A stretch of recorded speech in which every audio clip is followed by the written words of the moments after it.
Chapter 488. Gu Mengmeng frowned and asked, singing, "A little happiness again? I'm already traumatized." Leah shook his head and said, "You're not allowed to sing that song anymore." Elvis hugged Gu Mengmeng's waist and said, "Just one song will do, don't tire yourself out." Leah did not insist and only said, "Then who's going to help you carry the drum? Me or Elvis?" Gu Mengmeng felt the increasing pressure from both sides. This was the start of internal strife. Did they have to fight for this kind of physical labor? For the sake of family harmony, Gu Mengmeng said, "Both of you help me carry the drum and be more stable, all right?" Elvis and Leah nodded and did not say a word. At sunset, half the sky was dyed red by the setting sun. Gu Mengmeng asked someone to take a few large pieces of oil from the animal fats and smear them on the wood. Then, she held a torch and lit it up lightly. The wooden pagoda that was as tall as a human was instantly ignited. Gu Mengmeng turned around and raised the torch high up. With a loud shout, with Elvis leading the way, all the males roared towards the sky. The scene was rather spectacular. Gu Mengmeng did not change her clothes because she did not intend to perform initially. She only agreed because she did not want to reject Leah. That cape and shorts had long been lost somewhere and could not be found, so Gu Mengmeng could only wear her normal clothes and stand on the drum. Although it was a little weird, fortunately, according to the standards of the beast world, which part of Gu Mengmeng was not weird? This set of clothes was not that important anymore. Elvis and Leah lifted the drum steadily and Gu Mengmeng sang and danced on the drum. Although her movements were obviously not as energetic as when she proposed to Colin, it was enough to shock those who had just joined Saint Nazaire and were witnessing such a performance for the first time. When Gu Mengmeng finally roared at the top of her lungs, the sound of tearing. Colin stood up and transformed into a bear. He pounded his chest with both hands and roared towards the sky. In just a breath's time, the original tribesmen of Saint Nazaire immediately understood and transformed into beasts, roaring together with Colin. The new tribesmen were influenced and also imitated them to transform into beasts, roaring towards the sky.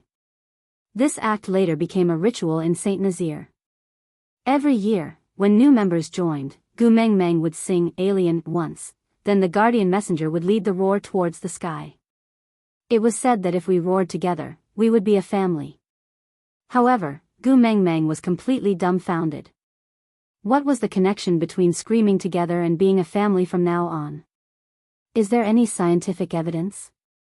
For example, after shouting, the DNA would be shattered, causing genetic recombination, and they would become a family? And the one who added fuel to the fire was Leah.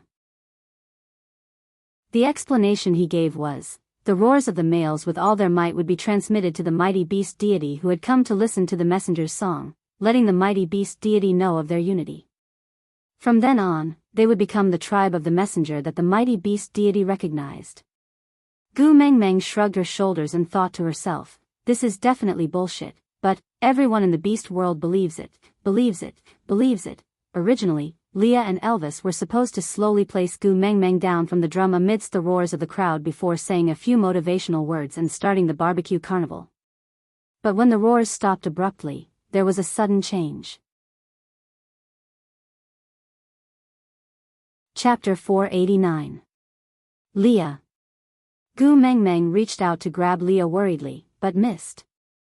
The drum let out a loud thud and rolled to the side. Gu Mengmeng thought she would fall along with the drum, but the strength around her waist was like an iron clamp, locking her body in place. Looking up, she met Elvis's blue eyes. His brows were tightly furrowed, sweat pouring down like rain. He was clearly in pain, but he was forcing himself to hold on. "Hubby, what's wrong? You guys, what's wrong with you guys?" Gu Mengmeng had no idea what was going on. She could only hold on to Elvis's shoulders and stare into his eyes. Elvis was trembling all over, but he still controlled his strength and slowly placed Gu Mengmeng on the ground. Gritting his teeth, he squeezed out a sentence, "Don't run around, it's dangerous." Then, as if he was being pressed down by something, he crawled on the ground, unable to straighten his back no matter how hard he tried. This scene was so familiar. It looked exactly like the others who could not straighten their backs when Elvis released his beast pressure in the past. Gu Mengmeng stood up and looked around, only to realize that no one was standing apart from her. Many orcs were unable to maintain their human forms due to the pressure. There were a few strong ones, but they were all sprawled on the ground like Elvis, unable to get up. Ow ow ow ow. The familiar cries made Gu Mengmeng's heart skip a beat. She looked towards the source. It was Heda and the rest. The 4 little fellows had been tied up with tree vines and were being dragged out of the tribe. Gu Mengmeng could not be bothered with Elvis's instructions and chased after them.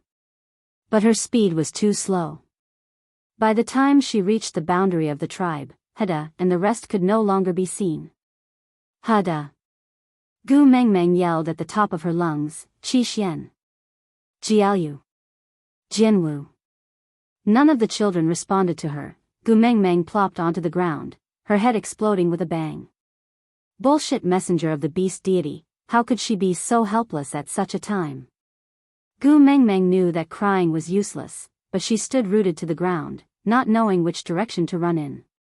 Come up. A familiar voice rang out. Gu Mengmeng looked up and saw Ian standing in front of her in his half-orc form. His wings were spread open and he was ready to fly at any time. His forehead was full of sweat and it was obvious that he was suffocating from the strong beast pressure. The bleeding wound on his leg was a ghastly sight, but Gu Mengmeng did not have time to care for him. She just jumped onto Ian's back. The moment Ian caught Gu Mengmeng, he transformed into an eagle owl and flapped his wings to fly into the sky. The higher he got, the more stable Ian became. He circled a few times before flying in a certain direction. At this height, Gu Mengmeng was basically in a state of being blind. She could not see anything and other than the sound of the wind whistling beside her ears. She had no other senses to use. The only person she could rely on now was Ian, who was carrying her. After flying for 2 days, Gu Mengmeng and Ian arrived at Sauter. Standing at the entrance of Sauter, Gu Mengmeng was already in a daze. After 2 days of non-stop flying, both Ian and Gu Mengmeng were exhausted. Gu Mengmeng's only hope of saving her son was to hold on. Are Heda and the rest here? Gu Mengmeng asked Ian. Ian shook his head and said in a weak voice, after we took off, Heda and the rest were nowhere to be found. Aside from the topic, yes, that's right, I was the one who caused trouble. I just could not bear to see Gu Mengmeng live a good life for 2 days and had to torment her. Aren't all mothers-in-law like this? Chapter 490. Then why did you bring me here? Gu Mengmeng howled hysterically, her tears falling uncontrollably. Ian forced himself to hold on to Gu Mengmeng's shoulders and said, if it's a wolf cub, you have to remain calm. Gu Mengmeng forced herself to hold back her tears and looked at Ian stubbornly. She kept telling herself in her heart that she had to be strong, she had to be strong, her sons were still waiting for her to save them. Ian took a deep breath and said, to be able to use beast pressure to suppress the entire Saint Nazir, he must be at least a 5th level orc, and not someone who just reached 5th level. He must be at least a 5th level middle stage or even a 5th level peak. Under such circumstances, even if you and I find a wolf cub, we won't be able to bring it away. You need reinforcements, 5th level, 5th level. Ian could not hold on any longer, and before he could finish his sentence, his body tilted and he landed beside Gu Mengmeng. Gu Mengmeng supported Ian and forced herself to calm down while repeating Ian's words, 5th level orc. I know a 5th level orc, reinforcements. Cole. Gu Mengmeng suddenly understood what Ian meant. Among all the 5th level orcs she knew, the only one who was willing to help her and had the ability was Cole. Gu Mengmeng used all her strength to support Ian up and walked towards Sauter with difficulty, step by step. Just when she reached the signboard, she saw Cole leading a group of people out to welcome them. Cole leads the Sauter tribesmen to welcome the mighty messenger. Cole stopped 3 steps away from Gu Mengmeng, one knee on the ground, and placed his right hand on his left chest to bow. Gu Mengmeng did not have the same confidence as Ian. When she left this place, she was not very friendly towards Cole. Even because of Leah, she was quite hostile towards Cole and spoke rudely. Back then, she bragged that she would never come to Sauter again and wanted to make Saint Nazir into a brand new messenger tribe blah blah blah blah. Now, would he still be willing to help her? She bit her lower lip. For her sons, what was her face worth? Even if Cole said that he would only help if she lay on the ground and barked like a dog, she would only ask if he wanted her to learn from a Pekingese or a teddy bear. Cole, help me. Gu Mengmeng's nose turned sour. She only managed to say these 5 words before her tears fell. Cole frowned and stood up to take Ian from Gu Mengmeng's body. He handed him over to the person beside him and said, "He looks like he is overly fatigued. Bring him to the stone house to settle down and let him recuperate." The people next to him didn't say anything and directly helped Ian to leave. Cole then turned around and gently wiped away the tears on Gu Mengmeng's face. He frowned and said, "Sauter is the messenger's tribe and we are your loyal subordinates.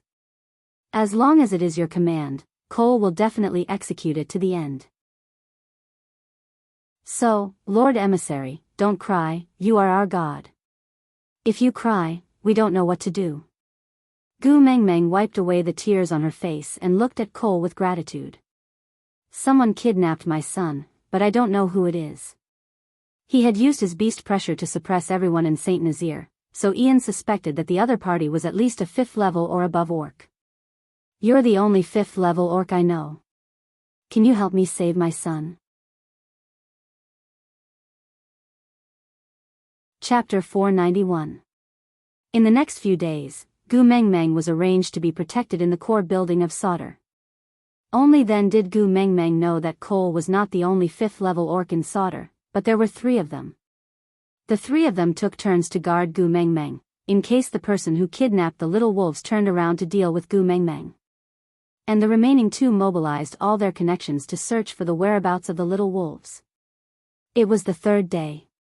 This was the 3rd day since Gu Mengmeng arrived.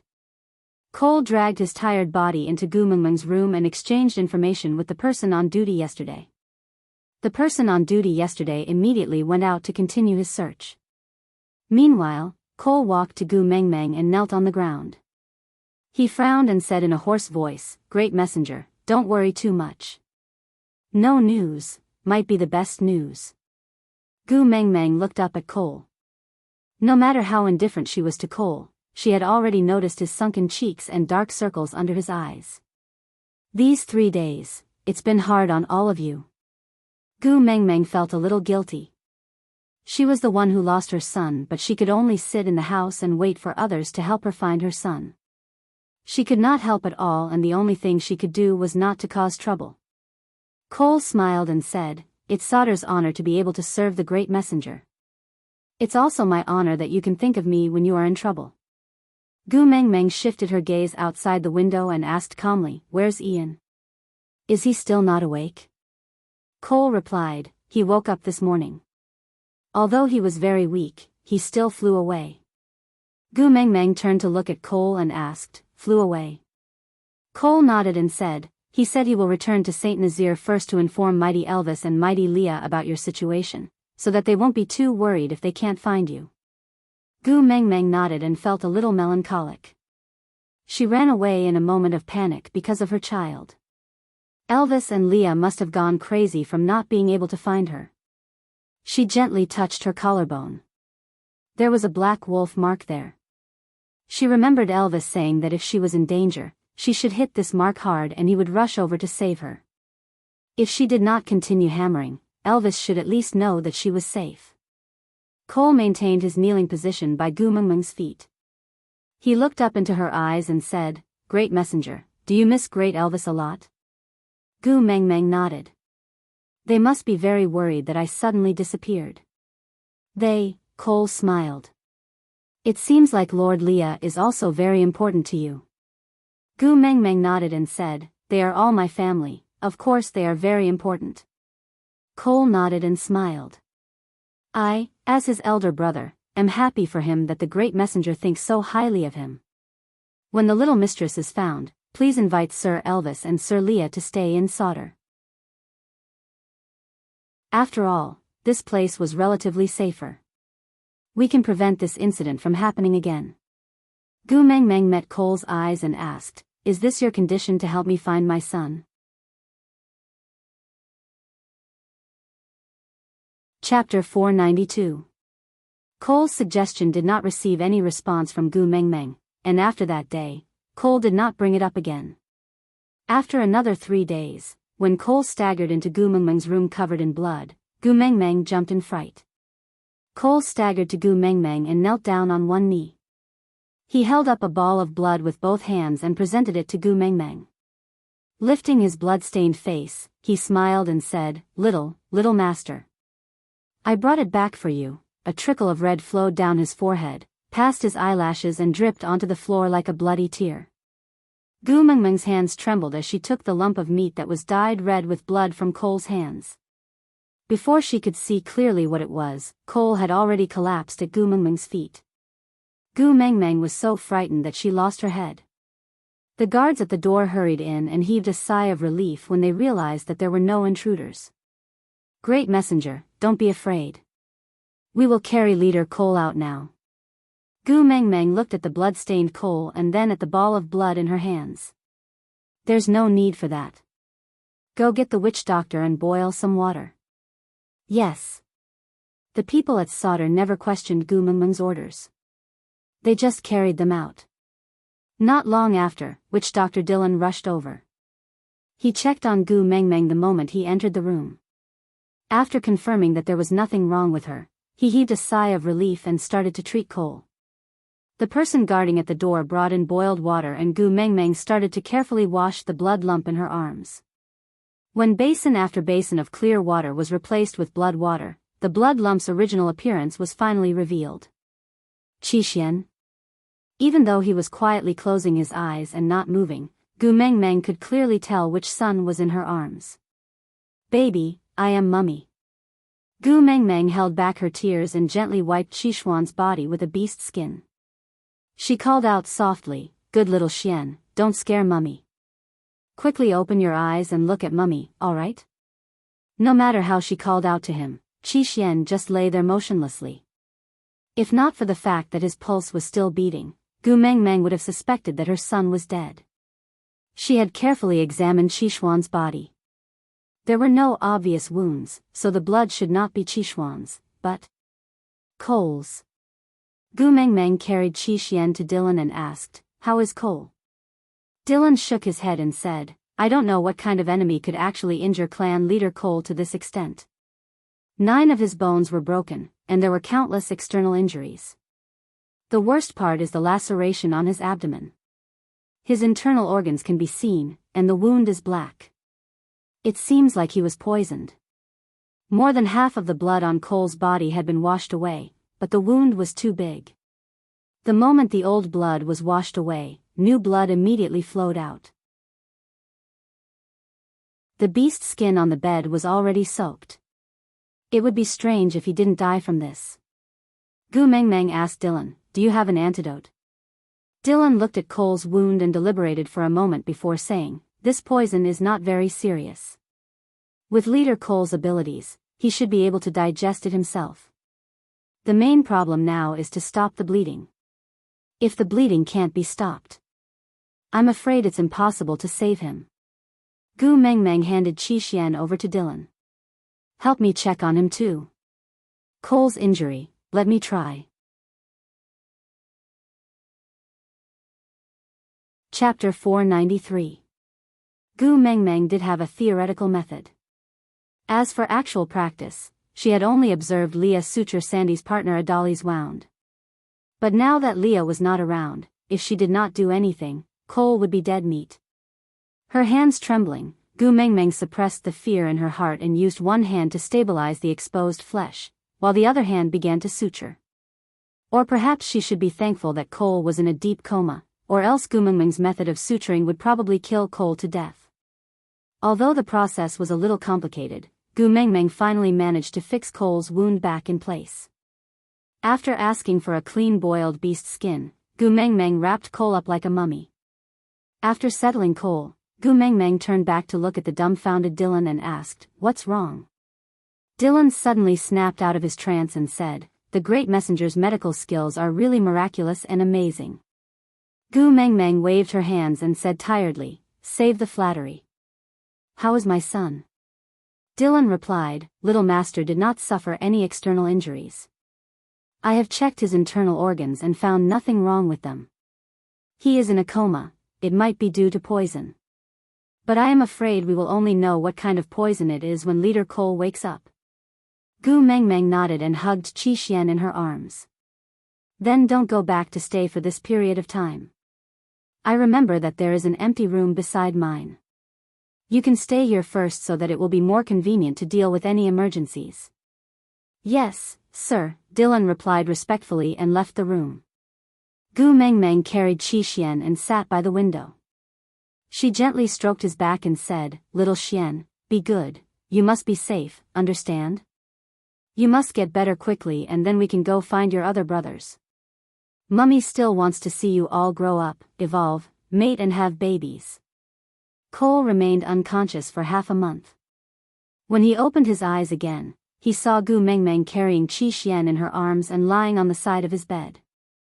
A pair of soft hands were placed on his wrists. "Great messenger?" Cole moved slightly. The sharp pain in his abdomen made him frown and cry out in a low voice. Gu Mengmeng woke up with a start. She sat up and stared straight at Cole. They stared at each other for a long time before returning to her senses. Gu Mengmeng reached out to touch Cole's forehead and realized that he no longer had a fever. She then heaved a sigh of relief and said, "You're finally awake." "Great messenger." Cole wanted to say something but was interrupted by Gu Mengmeng. "You've been in a coma for more than half a month. You've been relying on honey water to maintain your strength. You must be very weak now. Although I have a lot of questions to ask you, I'm not in a hurry. Lie down first. I'll get someone to bring you some food. We'll talk about the rest later." With that, Gu Mengmeng placed Qi Xian by Cole's bedside. "Help me look after my son." Cole smiled gently and said, "All right." Gu Mengmeng turned around and went out. As she called Dylan in to check on Cole's body, she instructed the guards outside to prepare some light food and fruits.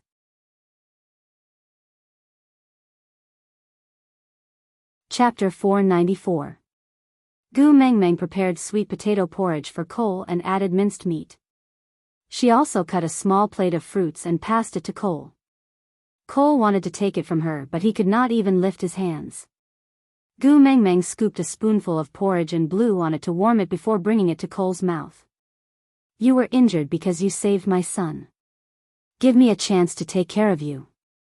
Consider it as compensation." Cole did not reject her and did not say a word. He just smiled and finished the food Gu Mengmeng brought to his mouth. This was not the first time a female fed him like this. But it was the first time he felt a warmth that nourished his entire body. After eating, Gu Mengmeng wanted to carry Qi Xian up from the bed but Cole held her wrist gently. He waved his hand and said, "You must be exhausted these few days, right? Let him sleep beside me for a while. You can also rest." Gu Mengmeng pushed Cole's hand away and carried Qi Xian in her arms. "I will not feel at ease if my son is not in my arms. I will carry him." Cole did not stop her. He smiled and said, "This is the first time I have seen a female like you being so concerned about a male cub. He is clearly not the eldest son nor the youngest son." Gu Mengmeng knew the tradition of the Snow Fox tribe. The eldest son would inherit the position of tribe leader while the youngest son would inherit the authority of the witch doctor. So she only cared about these two sons. "The flesh that fell from my body is a treasure in every aspect. It has nothing to do with the ranking." Cole's gaze was a little complicated. She could not tell what he was thinking about. In the end, he just nodded silently. Then, without waiting for Gu Mengmeng to ask, he went straight to the point. "The one who kidnapped the little master is Ellie. The power behind her is the Snake King Valley." Gu Mengmeng frowned. "Ellie? Why?" Cole replied, "My initial guess is that she wants to use the little master to lure you to the Snake King Valley. But the mighty one in the Snake King Valley has no interest in unifying the beast world. Otherwise, he would not have sealed himself off from the Snake King Valley for so many years. So, I suspect that all these are AI Lee's personal decisions and she was the one who wanted to lure you to the Snake King Valley. Gu Mengmeng thought about it. The last time Ellie surrendered to Sauter, Cole rejected Ellie because of her. At that time, Ellie gave her a piece of scale with simplified Chinese characters written on it. She could tell that it was a fake at one glance. At that time, Ellie mentioned that the real one was in the Snake King Valley. Therefore, her motive right from the start was to lure him to the Snake King Valley. It was just that she wasn't very curious about that information, so she didn't take the bait. So she changed her target to the wolf pups. What was his purpose? Everyone would have a motive for doing things. Deceiving her to go to the Snake King Valley, and then what? Moreover, since she had the ability to kidnap the wolf cub, why didn't she kidnap him directly? Wasn't it easier to deal with a female than to control 4 wolf pups? Gu Mengmeng really could not understand. Frowning, Gu Mengmeng looked up at Cole and said, I want to make a trip to the Snake King Valley.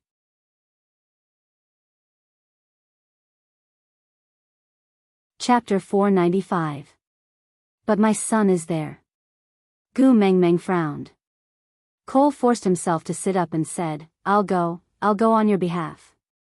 Gu Mengmeng looked at the blood seeping out of his abdomen and said, You're already so injured, how can you go? Moreover, that's my son, there's no reason for you to take the risk for me. Cole did not loosen his grip on Gu Mengmeng's wrist, as if he was afraid that she would immediately run to the Snake King Valley. He frowned, but not because of his bleeding wound. I'm a 5th level beast, I'm already like this just by getting close to the borders of the Snake King Valley. What can you do even if you go?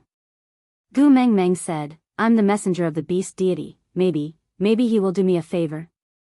Cole shook his head and said, in the entire beast world, everyone is afraid of the title of messenger of the beast deity, except for him. Gu Mengmeng asked, why? Cole said, he's the son of the previous messenger of the beast deity and has lived for 1,000 years. Some people say that he has already transformed into a dragon and become a true god, an existence on par with the beast deity. Gu Mengmeng forced a smile and said, since he's colleagues with my beast father, then as a junior, if I visit him. I should, Cole said, I can't let you take the risk. Believe me, I will definitely bring the other 3 little masters back, I will definitely, Gu Mengmeng supported Cole and said, lie down first, don't be agitated. I'm not a rash person, even if I have to save someone, I will make preparations before going. Hearing Gu Mengmeng's words, Cole finally relaxed a little and laid down slowly. He said, give me some time, I will recover as soon as possible. Gu Mengmeng bit her lower lip and did not continue talking about going to the Snake King Valley. She just asked, how did you save Qi Xian? If you're not tired, can you tell me? Cole nodded and his voice was very weak, as if the struggle just now had exhausted too much of his energy. But he did not want to disappoint Gu Mengmeng, so he forced himself to say, in the beast world, 5th level beasts are as rare as phoenix feathers and unicorn horns. A male beast that has reached this level cannot be a nobody. Those few days, the 3 of us took turns to go out and visit these 5th level beasts one by one. In the end, I set my target on the Snake King Valley.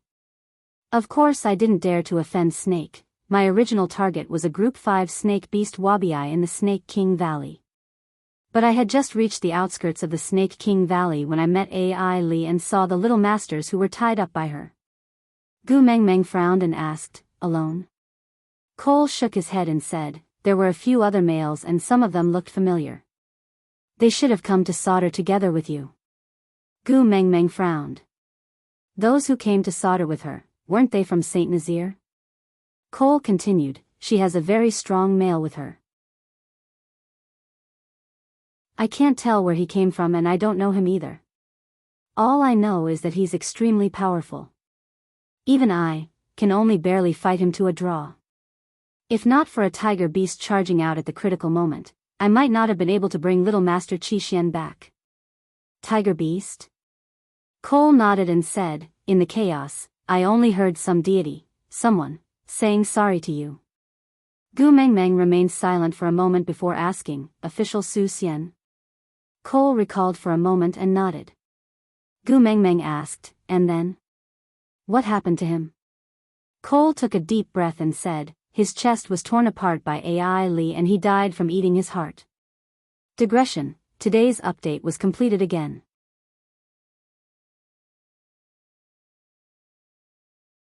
Chapter 496. Gu Mengmeng clenched her fists tightly before slowly releasing them. She said, "Killing my tribesmen and hurting my son, ha. I really became Mr. Donghua for once and saved a frozen snake." Cole sighed and hesitated for a moment before placing his hand over Gu Mengmeng's. He said, "I will recover as soon as possible. Once I recover, I will bring my tribesmen to the Snake King Valley to find Snake. Even if he is the Snake King, he would not dare to go against the entire beast world." Gu Mengmeng retracted her hand and took a step back without anyone noticing. She said, "Didn't you say that it is very dangerous to offend the Snake King Valley?" Cole smiled and pretended not to notice Gu Mengmeng's distancing.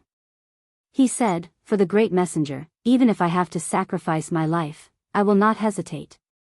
Gu Mengmeng shook her head. "No need. You've already done enough for me. I can't drag you down any further. Recuperate well, tomorrow. I will set off for Saint Nazaire." Cole frowned. "No way, it is too dangerous." Gu Mengmeng smiled. "Don't forget, I am the messenger of the beast deity. I have the protection of the flame demons. If they are not willing to return my son to me, I will burn down the entire Snake King Valley." Cole said, "If Little Master is also in the Snake King Valley, he will be accidentally injured." Gu Mengmeng did not reply to Cole. She just turned around and said, "Helping me to this point is enough. Have a good rest." Gu Mengmeng pushed the door open and left. During this period of time, Cole was unconscious. She gave up her room for Cole to stay in while she stayed in a slightly further but quieter room. Looking at Gu Mengmeng's departing back view, Cole slowly sat up straight. He lowered his head to look at the wound on his abdomen. With a disappointed gaze, he muttered, "Is this degree still not enough?" A figure leaped in seductively. Her long and slender fingers gently brushed across Cole's abdomen. That cold touch was completely different from Gu Mengmeng's warmth. Cole frowned in annoyance and swatted away the slender hand that was rubbing his wound. He turned his gaze to the side and revealed an impatient expression. The hand that had been slapped away did not touch him again. Instead, it gently cupped its chin and moved its face closer to Cole's abdomen. It stuck out its tongue and licked the blood that seeped out from Cole's wound.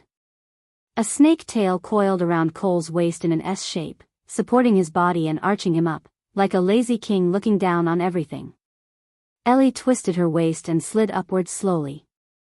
With a seductive expression, her snake tail slowly entered Cole's beastskin dress and wrapped around his thighs. Leaning forward, she displayed her beautiful body and said in a teasing tone, "She doesn't know what's good for her. Why do you have to be so persistent with her?" In order to gain her trust, she had actually injured herself so badly. But in the end, didn't she still have to leave? "Why don't you give it to me easily? At least, I will treat you sincerely." Cole strangled Ellie's neck and stretched out his arm, increasing the distance between them. He frowned in disdain and said with a disdainful gaze, "She is the messenger of the beast deity. How dare you compare yourself to her? You overestimate yourself." Ellie almost suffocated and her gaze became even more dazed. Her hands gently wrapped around Cole's arm that was strangling her neck and rubbed it back and forth, saying, "You are indeed Lord Cole. This bloodthirsty look is really captivating. Please take my life, it belongs to you." Cole sneered and flung his arm, throwing Ellie onto the ground. He took out a piece of beast skin and wiped his fingers in disgust.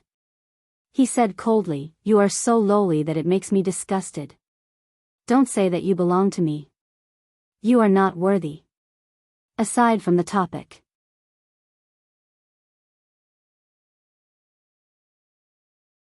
Chapter 497. Ellie did not get angry. She moved her body and climbed onto Cole's body again. She peeked her head out from Cole's shoulder and her hands roamed restlessly on Cole's body. She stuck out her tongue and whispered into Cole's ear. She said she wants to leave tomorrow. Will you let her go? Thinking of Gu Meng Meng, Cole's expression changed slightly. His gaze became gentler and the corners of his lips curled up a little. He said, "It was not easy to snatch her over. How can I let her go?" Ellie said, "Since she wants to see her little wolf pups so badly, why not lock her up with those wolf pups?" Cole looked at Ellie coldly and said, "She is my noble owner and you actually want to lock her up? Are you courting death?" Ellie's body trembled and her face was full of infatuation. She said, "But if we don't lock her up, how can we stop her from leaving?" Cole turned around and sat back on the bed. He frowned and said, "That damn bird, if not for the fact that Agu might be suspicious and kept it as a backup, I would have killed it directly. If that was the case, Elvis and that good brother of mine should be searching around aimlessly like headless flies instead of concentrating on attacking Sauter." Ellie coiled her snake tail and snuggled beside Cole's feet. She placed her fair arms gently on Cole's thighs and her dark green hair spread over Cole's knees. She tilted her head and looked up at Cole. She said, "I heard that Elvis leveled up again when he was fighting with the 5th level beast you sent. It has only been half a year since he mated and he actually broke through 2 levels consecutively. TSK TSK TSK, what a top-notch product." As Ellie said, she stuck out her tongue. Her snake eyes straightened and she revealed a greedy smile. Cole pinched her lower jaw and laughed in disdain and sarcasm. He said, "I asked you to seduce him, but what happened in the end? You didn't even touch his belt, right? If you don't have enough skills, you won't be able to eat him no matter how top-notch he is." Ellie frowned in grievance. She said in a demonic voice, "That blockhead is so stubborn.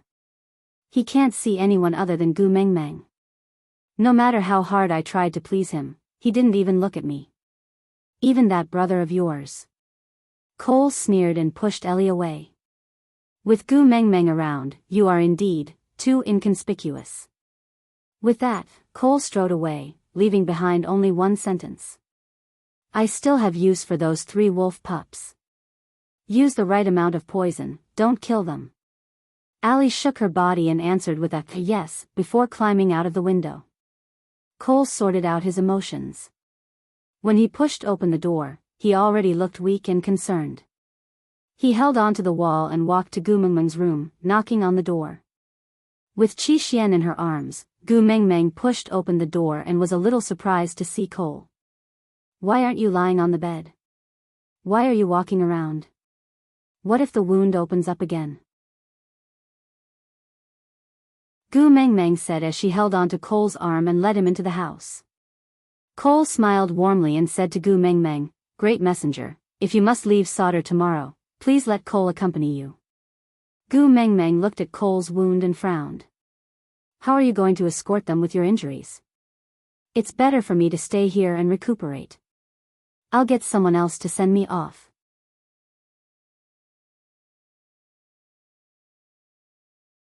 Chapter 498.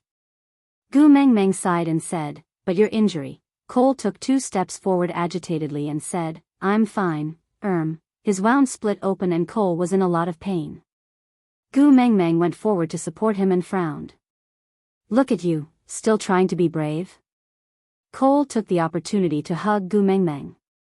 He circled her waist with one hand and hooked her chin with the other. He looked at Gu Mengmeng with deep and meaningful eyes and said, "Ah Gu, why are you so concerned about me? Actually, you have me in your heart too, right? Although I can't leave my mark on your body, I will give you all my loyalty. You will accept it, right?" Gu Mengmeng's chin was held by Cole as she stared at him quietly. Her eyes were misty and her thin lips moved slightly. "Cole. Air." Cole's smile bloomed on his lips as he kissed Gu Mengmeng's neck gently. He replied gently, "Yes, I will always be by your side." "Ah Gu, I like you so much. Can you stay by my side? Let me always be by your side and take care of you, alright?" Gu Mengmeng narrowed her eyes and didn't reply. Cole looked up and blew a gentle breath at Gu Mengmeng. Then, he stared intently into Gu Mengmeng's eyes and repeated hypnotically, I have your favorite big tail. It's even bigger and softer than Li's. My body is also stronger than your wolf companion, so I can satisfy you better during mating. A perfect male like me is willing to crawl at your feet and pledge allegiance to you, waiting for you to pamper me. What are you still hesitating for? Isn't it good to have me and have me? Gu Mengmeng slowly lowered her eyelids as if she had lost consciousness. Cole leaned forward and wanted to kiss Gu Mengmeng's lips. But before he could do so, he heard Gu Mengmeng's cold voice. You said, who are you stronger than? Cole was taken aback. He looked down and realized that Gu Mengmeng was holding Ellie's scale against his wound. Ah, Gu? Cole called out softly. Gu Mengmeng tilted her head and said, I don't remember allowing you to call me by such a disgusting name. Cole's frozen expression only lasted for a moment before he quickly calmed down. He then took a step back and lowered his head respectfully. Great messenger. Gu Mengmeng laughed coldly. Surprised? The fox seductive fragrance has no effect on me. Cole shook his head. It only proves that I am not good enough to move the great messenger. Gu Mengmeng nodded approvingly and said, compared to that vixen of mine, you are really too lacking. Cole clenched his fists instinctively and looked up to meet Gu Mengmeng's smiling eyes. He slowly relaxed and lowered his head, saying, compared to Sir Leah, I am still lacking in many aspects. Gu Mengmeng patted Cole's shoulder lightly and said, since you have already said so much, stop pretending. To be able to endure until now before using the fox seductive fragrance on me, you can be considered to be quite patient. Cole frowned and glanced sideways at Gu Mengmeng. You have been guarding against me from the start? Gu Mengmeng shook her head and said, I didn't when I first arrived. When Ian asked me to ask for your help, I really treated you as a life-saving straw, Cole, then.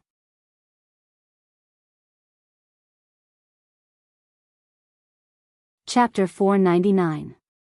Cole did not seem to understand as he stood on the spot, questioning Gu Mengmeng with his gaze. Gu Mengmeng smiled and lowered her head to look at her son in her arms. Her gaze and tone were so gentle that one would not be guarded against her. Who would risk their lives for someone they have no relatives or friends, and not even ask for something? It's not like Guanyin Bodhisattva who is merciful to the world. Cole frowned and asked, but Sauter is the messenger's tribe, it's only right to listen to the messenger's orders. Gu Mengmeng shook her head and said, Sauter is following the previous messenger of the beast deity, not me. And, it's impossible to be absolutely loyal to a legend from 1,000 years ago. If you are really so loyal to the messenger of the beast deity, then the current leader of Sauter should be your big brother, and Leah should be here as a witch doctor. Just you, what right do you have to be the leader? Cole frowned and his eyes were filled with violence. When he stared at Gu Mengmeng, he could not hide his anger, as if, Gu Mengmeng chuckled and said, why? Did I step on your sore spot? Ah, so this matter is not only the nightmare of my vixen, it's also your inner demon, right? Cole clenched his fists tightly as he stared at Gu Mengmeng with a frown and said word by word, I am the leader of Sauter. Gu Mengmeng nodded and admitted, yes, you are. Don't worry, my vixen has no designs on Sauter. You can keep this broken tribe for yourself, we don't want it. Broken tribe? Cole took a step forward and pinched Gu Mengmeng's jaw. He smiled coldly and squinted his eyes, saying, he doesn't care about Sauter, then what does he care about? Saint Nazir, or you? Unfortunately, he can't protect either of them. I will destroy Saint Nazir, then, possess you. Gu Mengmeng smiled and did not resist.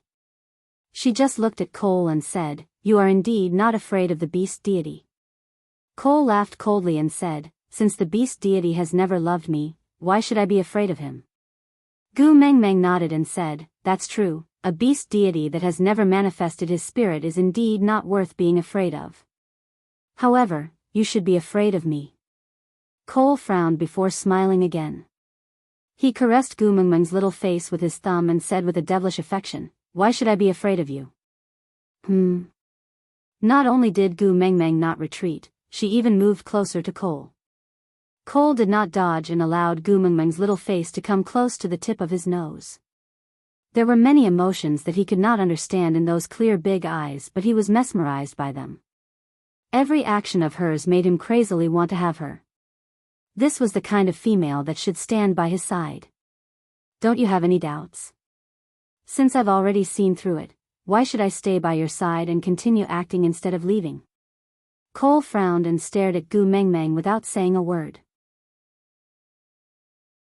There are so many places to live. Why did I choose this small room? Cole scanned his surroundings warily but did not discover anything unusual. Are you suspecting that I'm bluffing? Gu Mengmeng suddenly slapped Cole's hand away and turned to sit on the side of the bed. At the same time, the wall on Cole's left started to loosen and then collapsed with a loud bang. Dust flew everywhere like billowing smoke.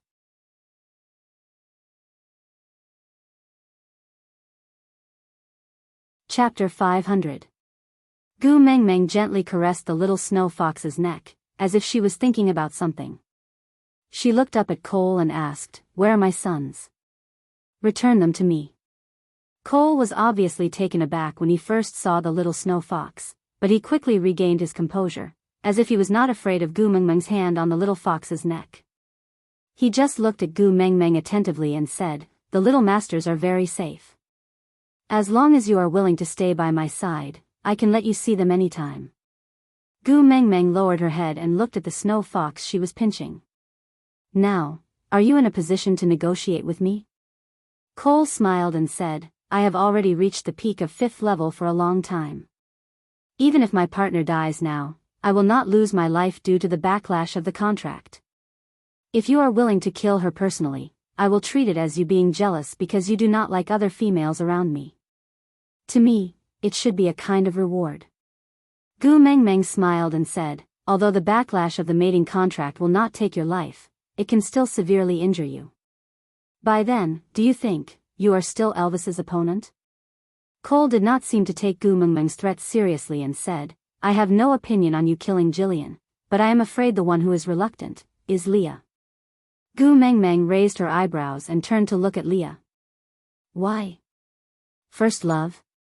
Leah turned his head away awkwardly and looked at Gu Mengmeng from the corner of his eye. He nodded slightly and said, "We were engaged before." Gu Mengmeng lifted her chin and Leah immediately added, "But I do not like her. The engagement is set according to the tribe rules.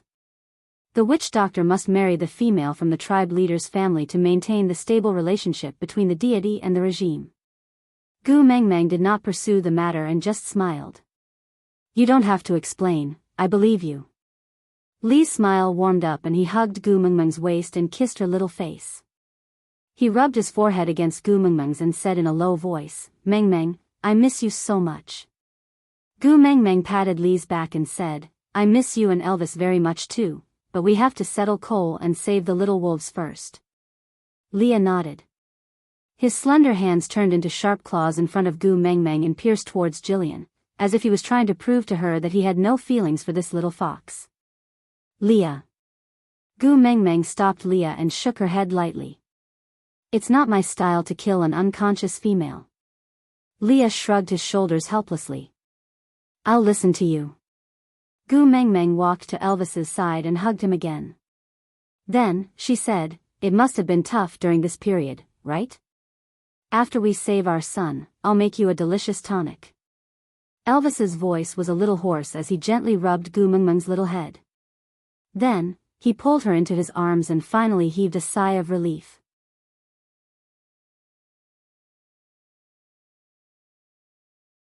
Chapter 501. Cole nodded and said, "That makes sense. But if I die, you will never be able to see those 3 little wolf pups again. If you don't mind, you can come and kill me now. You don't have to go through so much trouble to activate the mating contract. Just use that snake scale in your hand and cut me into pieces, I will not dodge." Gu Mengmeng clenched her teeth and said, "Your life is not as valuable as my son's." Cole took a step forward and wanted to hold Gu Mengmeng's little hand, but his wrist was grabbed by Elvis. The two of them stared at each other and refused to give in. Cole suddenly smiled and said, "Ah, Gu, actually, what's wrong with staying in Sauter? Everything here belongs to you, including me and them." Gu Mengmeng laughed coldly and took a step back.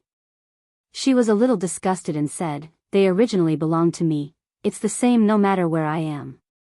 As for you, I don't want dirty things." "I am dirty things? Then what about Leah? What about a fellow who had an affair with his father's beloved concubine and was banished from the tribe?" Cole looked at Leah with a hideous expression and revealed an indescribable smile. Leah clenched his fists tightly but could not say a word. Gu Mengmeng frowned and went forward to give Cole a tight slap. She said, "Watch your mouth, my vixen is not such a person." Cole did not seem to be angered by this slap and instead laughed even more wildly. "You are angry from embarrassment, right?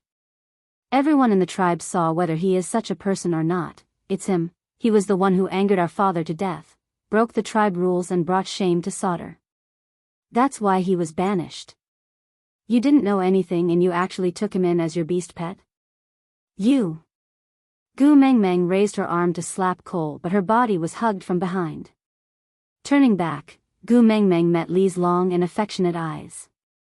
That pair of eyes was misty and he looked at Gu Mengmeng quietly. He said, "Mengmeng, I didn't." Gu Mengmeng nodded and pulled Leah into her arms. I know you didn't." Cole laughed loudly and shook his arm forcefully, freeing himself from Elvis's grip. He leaned against the door frame and looked at Leah. His tone was so harsh that it was unbearable. "Ah, Gu, you've actually enjoyed Leah long ago, haven't you? It's just that he's the same as me, someone who's mated with another female, so he can't leave a mark on you. That's why you're telling others that he's your beast pet, right?" Gu Mengmeng was taken aback. She suddenly recalled that before the incident that day, Elvis had purposely found an excuse to leave the cave to create an opportunity for her and Leah to mate. At that time, she had told Leah, "I will not mate with you." At that time, Lee's reaction was a little lonely, but more of helplessness and responsibility. He remained silent for a moment and only said to her, "I am already satisfied to be able to stay by your side. As for other things, I don't care." At that time, Gu Mengmeng thought that he was referring to mating and having children when he said he did not care. Now, it seemed that this was included as well. The more she doted on Leah, the more rumors would spread. No one would believe that she did not mate with Leah, so the fact that she did not have Leah's mark on her body became the evidence that Leah had committed that crime in the past. Leah pulled Gu Mengmeng and hugged her gently in his arms. "I don't care what the truth is in other people's eyes. I only care about you. So, don't be affected by him. It's enough that you know I'm innocent." Aside from the topic, remember that Leah wanted Gu Mengmeng to do a body check that day? Leah said, "Aren't you going to check if your beast pet is clean?"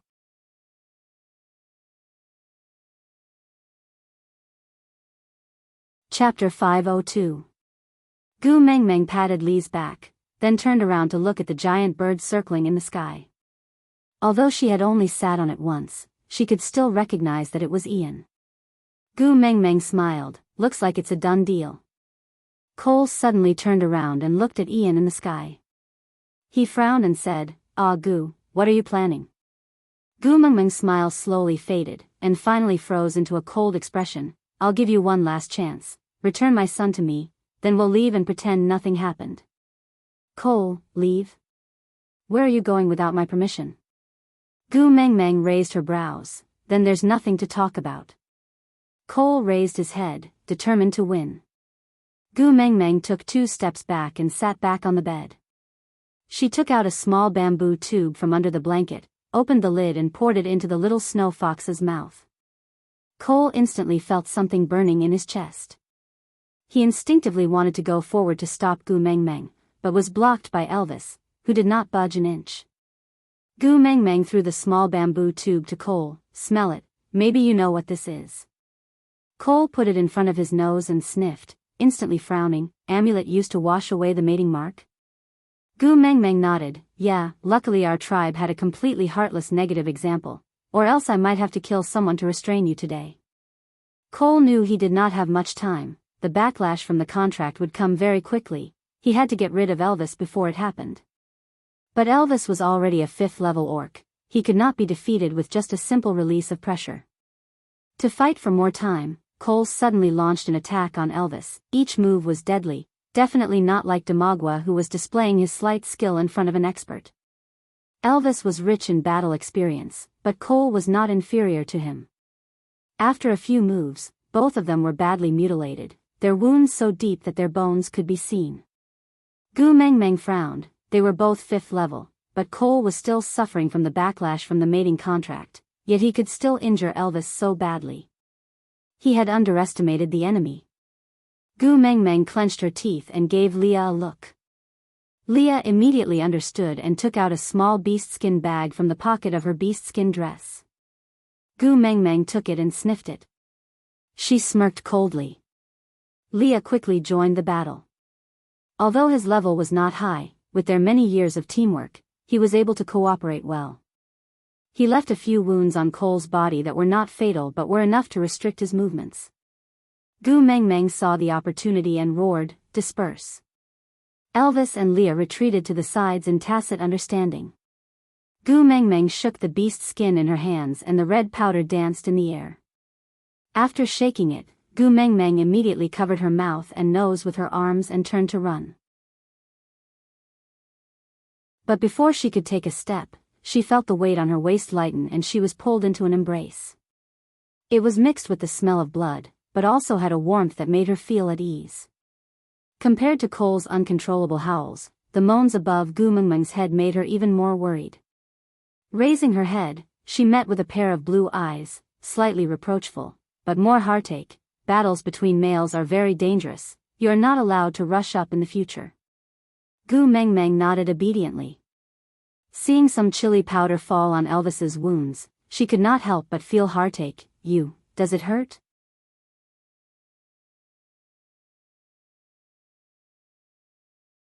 Chapter 503.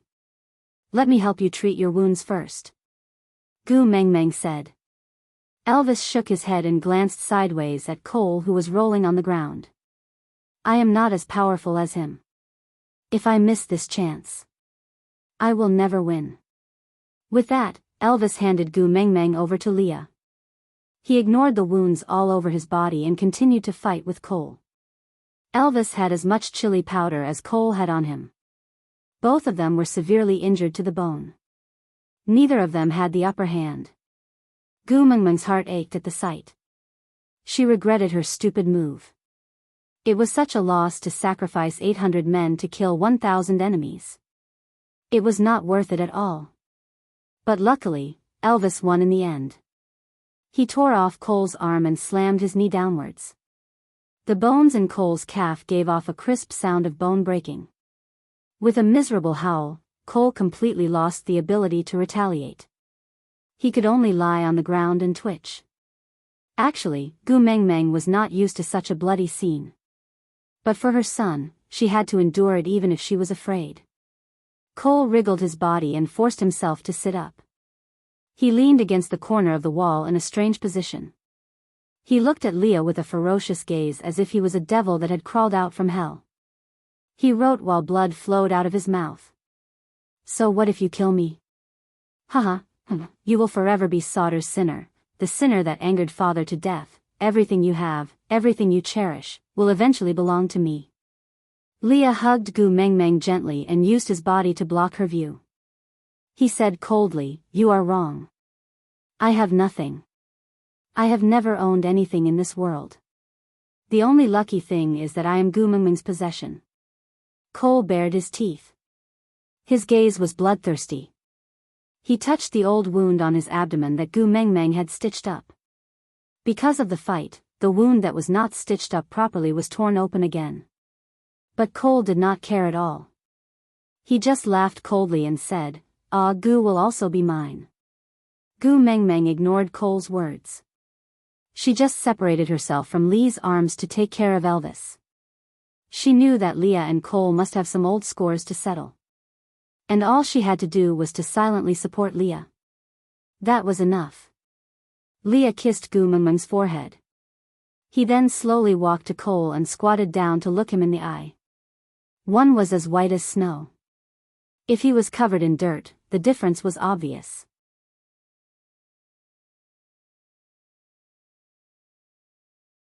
Chapter 504. It's not your cubs, why are you so nervous? Cole sneered. Ah, you want to pretend to be a good person in front of Agu? It's no use, she won't fall for it. She just told me, no one would risk their lives for someone who is not related to them, there must be a condition. Leah smiled. You don't have to care about my motive, you just have to know what kind of situation you are in now. Cole smiled too. Do you think I'm a fool like you? You guys are not killing me now because you haven't found the little wolves. Once I hand them over, you guys will use all means to torture me. Leah nodded. It's really hard to be kind in front of you. Since you don't believe me, let's put it in another way. Lee's smile was still calm and indifferent. He strangled Cole's neck with both hands. Hand over the little wolves, or else I will make death an extravagant hope for you. Cole wanted to say something, but his throat was being strangled by Leah. He could not make a sound. Leah seemed to have suddenly thought of something and said, "Ah, are you waiting for your guards?" Cole narrowed his eyes, only to see Leah beckoning towards the door. Then, Oriton dragged something covered in blood and walked out of the door. He couldn't see anything else clearly, but that foxtail was very eye-catching. Leah gave Cole some time to think. Or, are you waiting for those warriors to attack Saint Nazir while Elvis and I are here to save Meng Meng? Yeah, they should have reached Saint Nazir by now. But what should we do? There's not a single person in Saint Nazir now. All the warriors in our tribe are in Sauder. In other words, Sauder is under our control now. You're lying. Cole could no longer keep his expression straight. He leaned forward and wanted to grab Leah.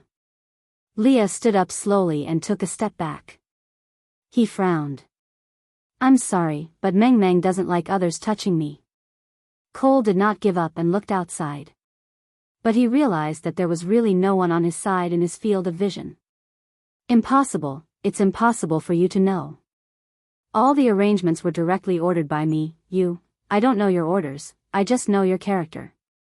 Leah looked down at Cole and said, You purposely used your beast pressure to suppress Saint Nazir so that Meng Meng would take the initiative to seek help from you. After all, you are the only 5th-level orc that she knows.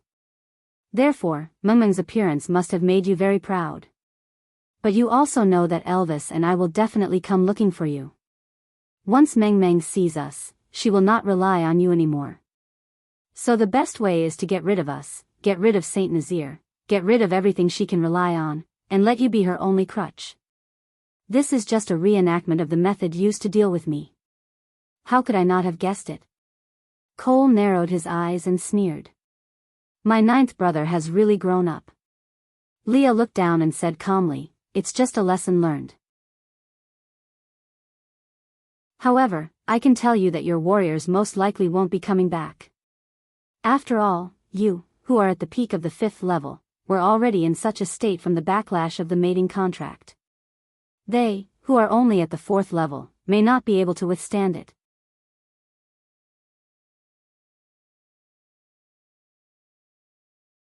Chapter 505. Leah did not kill Cole, but brought him to Sauder's dungeon.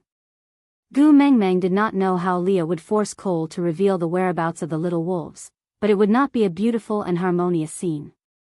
Gu Meng Meng stayed behind to take care of Elvis and Qixuan. She placed them on the bed, then used a small basin of clear water to clean Elvis's wounds. While cleaning, she said, Are you a fool? The wound is so deep, and you even rushed into the chili. How painful is that?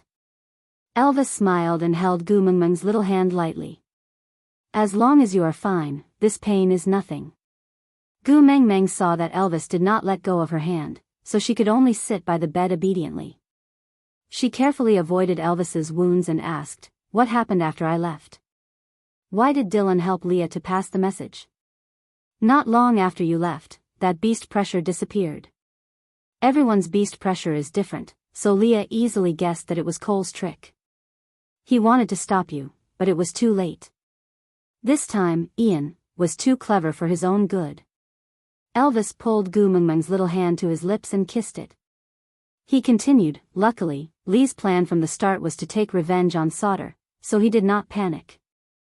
All the revenge plans were slightly modified and became a new plan to rescue you. Gu Mengmeng lowered her head. I'm sorry, I panicked when I saw my son being kidnapped. I acted without much consideration, and implicated all of you. Elvis shook his head. Fool, it's my honor to be able to fight for you. Gu Mengmeng gently leaned into Elvis's arms. She carefully avoided his wounds. But your injuries are so serious. Elvis turned his body slightly and focused his gaze on Gu Mengmeng's little face. He said with a doting expression, these injuries are nothing.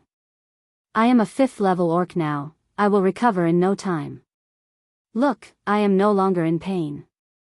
Gu Mengmeng's eyes were red. How can you not be in pain with such injuries? Elvis gently wiped away Gu Mengmeng's tears. As long as I can see you, I will not feel pain anywhere. Gu Mengmeng buried her face into Elvis's palm and said, I'm sorry for making you worry. Elvis heaved a long sigh of relief and kissed Gu Mengmeng's tear-stained face. You have my mating mark on you. If anything happens to you, I will definitely know. The fact that I have felt no danger proves that you are safe. But even so, my heart was still flustered. You can't run around anymore. No matter what you do, you have to have me by your side. Do you understand? Gu Mengmeng nodded. I will never run around again. I will never let you fall into such a predicament because of me. Elvis just smiled. The sleepless battles over the past few days had made him exhausted.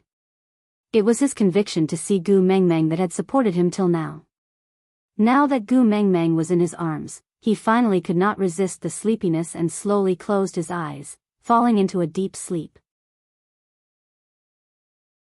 When Elvis woke up, Leah was already back. Exhausted, Leah only hugged Gu Mengmeng and said, thank you. Gu Mengmeng did not understand. It was clearly her fault for not thinking things through. Why was Leah thanking her?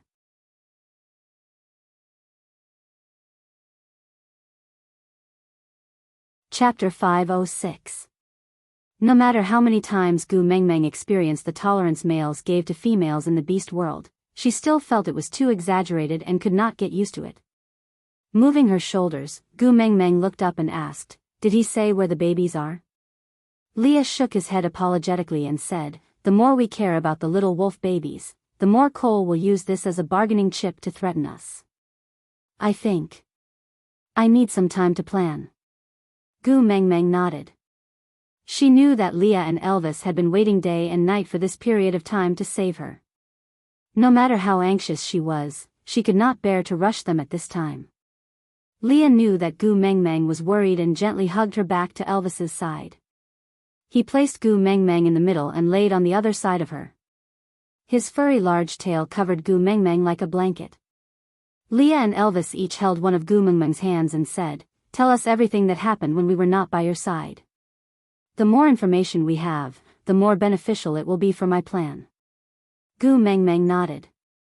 Then, she recounted how she came here to seek help, how she realized there was something wrong with Cole, how she tried to please him, and even how she purposely misaligned the needle angles when she was stitching Cole's wound, making it into a weird shape so that the wound would not heal easily. Then, Dylan asked Gu Mengmeng, regarding kissing you without permission, should I apologize or confess? At that time, Gu Mengmeng almost wanted to give Dylan a slap. Later on, Dylan told her many secrets that only Gu Mengmeng could know through Leah, before she finally believed that Dylan was really Lee's man. Then, she told her all the details of Dylan and Lee's exchange of crucial information and cooperation. Leah listened carefully and remained silent for a long time before saying, I guess, the little wolf should be in Ellie's hands. Gu Mengmeng was confused and asked, why do you think it's Ellie? Just because of Cole's words? Leah nodded and said, Cole is a meticulous person and his lies are never completely false.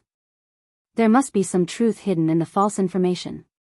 Based on my analysis, the information about the Snake King is true because it would be too easy for him to expose himself.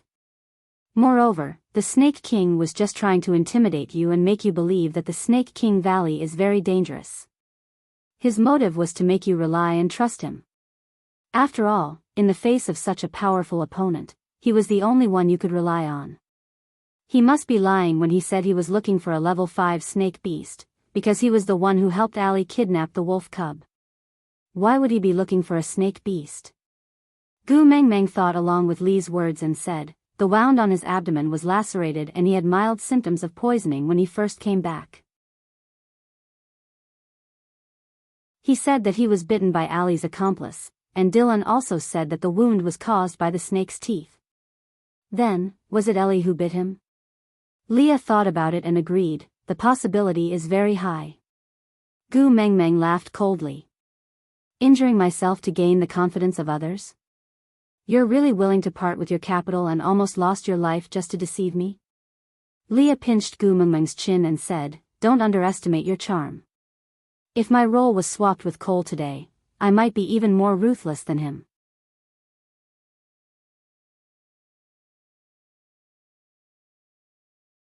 Chapter 507. Not all of them, probably, only Cole and I are like this. Leah lowered his head and smiled bitterly. When I was young, everyone wanted me to develop a rapport with my eldest brother. But no one knew that the person I liked the most was my second brother, Cole. Because my eldest brother always had a long face. Every time we met, he would ask me how many esoteric manuals I had memorized.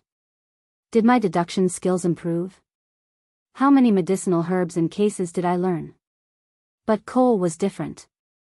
Every time he came back from outside, he would bring me new toys, tell me interesting stories and secretly bring me out to play, so compared to my eldest brother, I am closer to Cole. Gu Mengmeng did not interrupt Leah. Because Li's past and what had happened was like Pandora's box, full of unknowns. If he was finally willing to open it, even if the last thing that jumped out was a devil, Gu Mengmeng would have the courage to hug Leah and face it together. Leah kissed Gu Mengmeng's forehead, as if this was the only way for him to have the courage to continue. But until he pushed me onto the bed of my father's beloved concubine, then brought my father and a group of elders to rush in, did I know. I was tricked by my most beloved second brother. My father said that he wanted to kill me in a fit of anger. But he cried and hugged his father's leg to plead for me. He wanted my father to spare my life on account of us being father and son. Banishment became my outcome. And he gained the good reputation of being loyal to his father and loving his younger brother.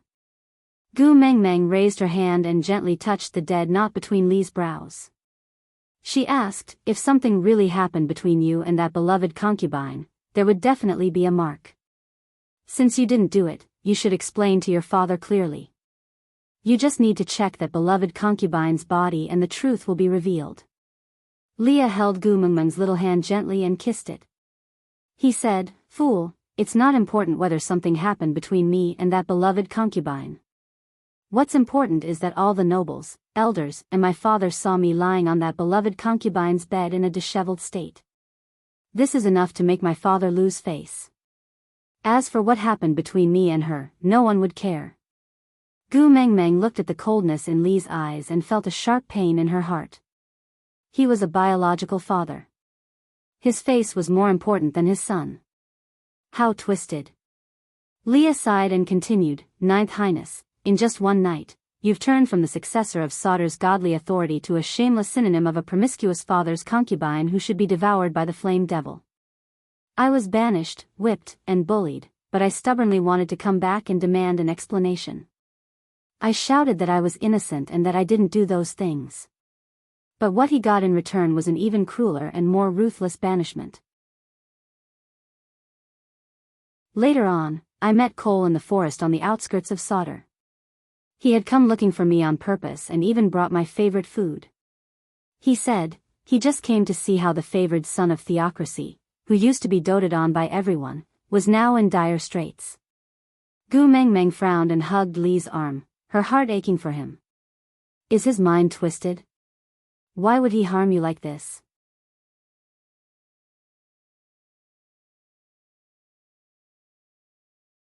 Chapter 508.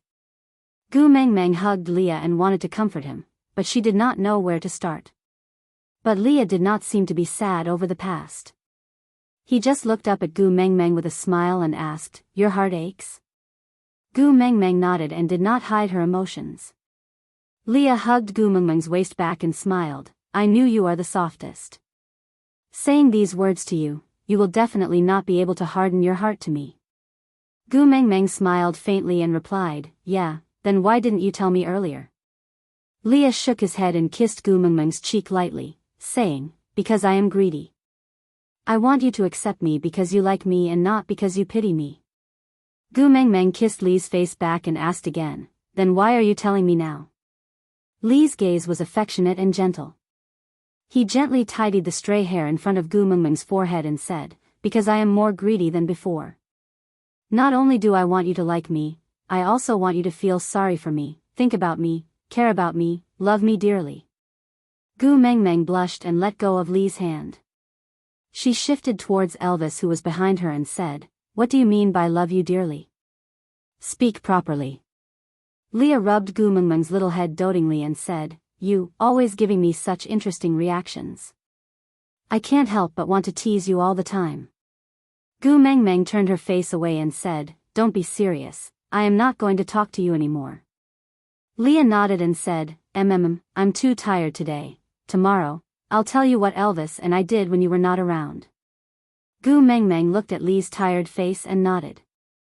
She offered her lips and kissed his chin, saying, "You too must be exhausted, have a good rest." Leah closed his eyes in satisfaction and adjusted the angle of his large furry tail on Gu Mengmeng's body to cover her properly. Elvis's hand passed under Gu Mengmeng's armpit and rested on her waist. He kissed the back of her head and said, "Xiao Meng, thank you." Gu Mengmeng did not turn back. She knew that there was a pair of affectionate eyes staring at her from behind. Her careless escape must have driven them crazy. However, when they saw her, not only did they not reprimand her, they even thanked her for protecting them and not letting them get hurt. This gratitude only made Gu Mengmeng feel even more guilty. She did not dare to meet Elvis's eyes because she knew very well how afraid Elvis was of being abandoned by her. She clearly knew that even if she were to go near the lake, he would be instantly tensed up. But she had completely thrown her fear of him to the back of her mind and chased after the danger alone. "Hubby, I'm sorry. I'll never run around again." Gu Mengmeng's apology was met with a deep kiss from Elvis, branding the back of her head. "Fool, go to sleep." Ignoring the pain from Gu Mengmeng's touch, Elvis pulled her into his arms and hugged her even tighter. Only then could he close his eyes in peace and not worry about her suffering in a place he could not see, or about her facing unforeseen dangers. The next morning, Leah woke up early to prepare breakfast. Oriton, who shared a meal with them, and Ian, who no longer needed to hide his identity, brought the giant beast and fish.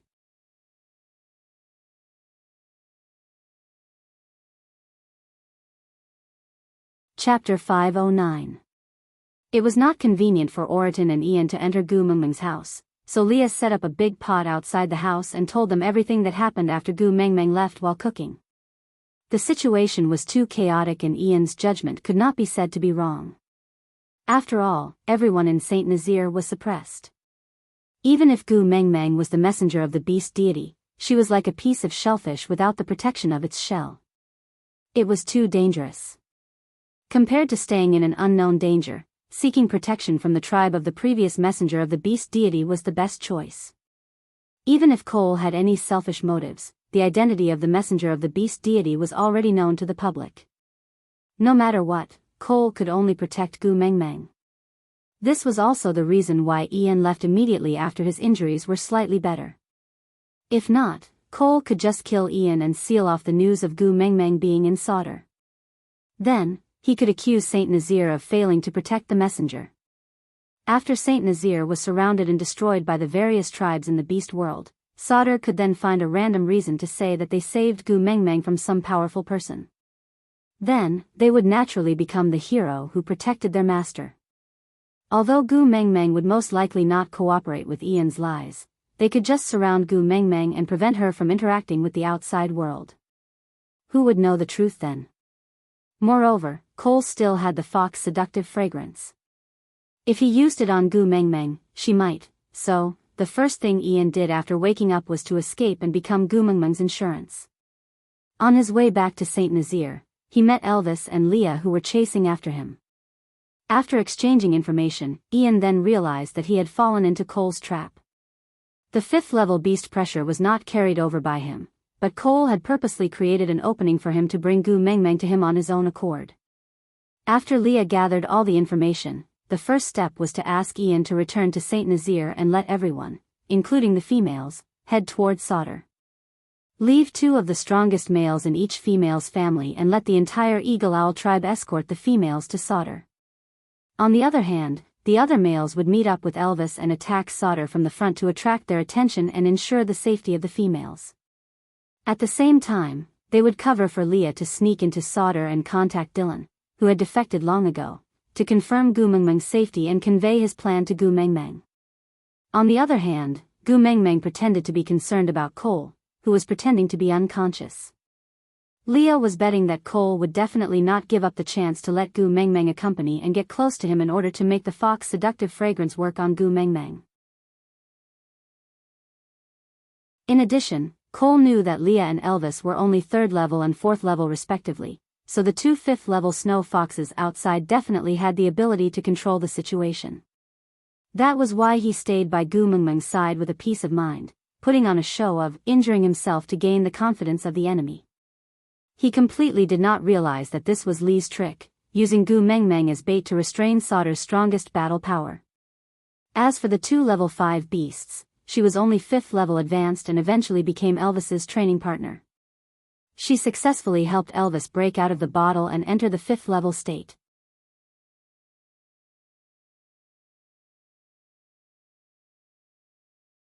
Chapter 5:10. After defeating the 2 snow foxes, Leah did not choose to attack Sauter immediately. Instead, he let Elvis rest and recuperate while secretly sneaking into Sauter to search for Jillian's whereabouts. He knew Cole's ability. Even if Elvis had risen to the 5th level, it was almost impossible for him to defeat Cole in a head-on battle.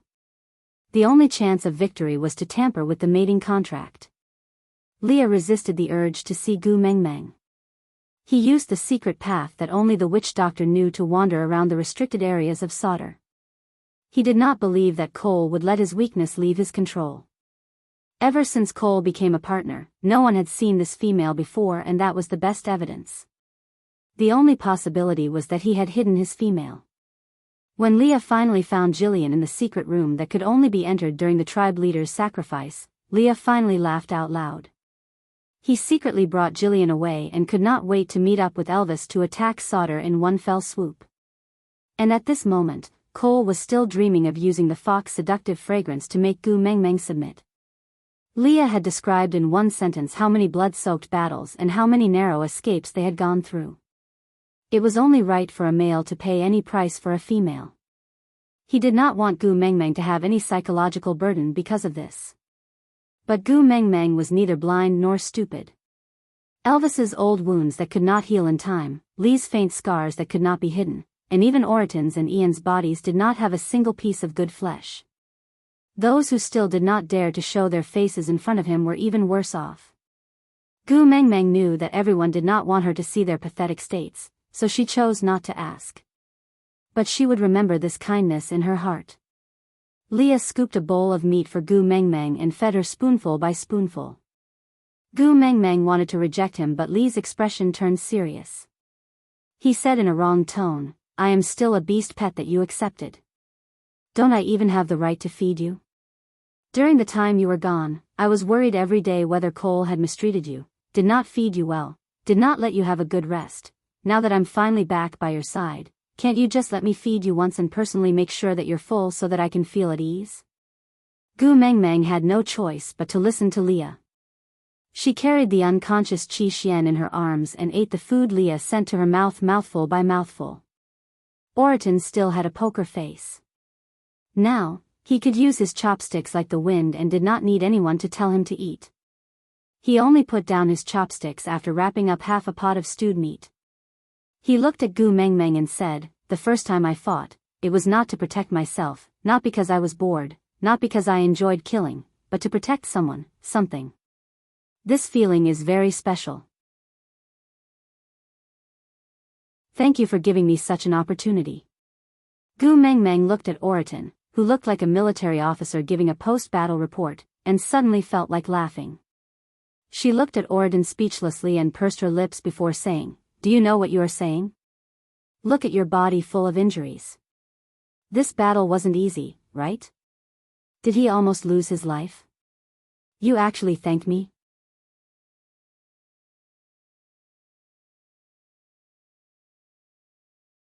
Chapter 5:11. This time, I know what I am fighting for.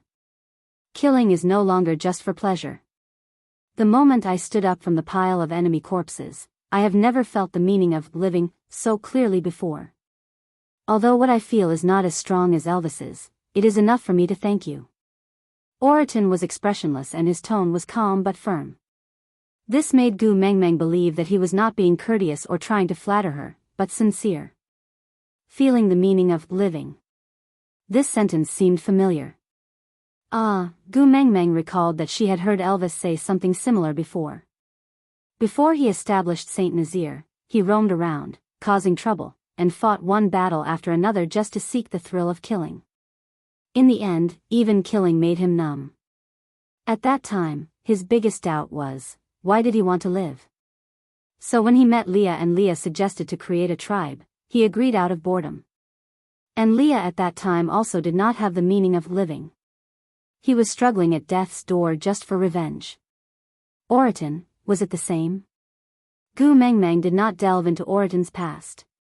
She now understood that if you did not want to be responsible for a male, you should not interfere too much with his life. Gu Mengmeng poured a cup of honey water for Oriton and said, "I don't know what you felt in this battle, but thank you for still being alive." Oriton was taken aback.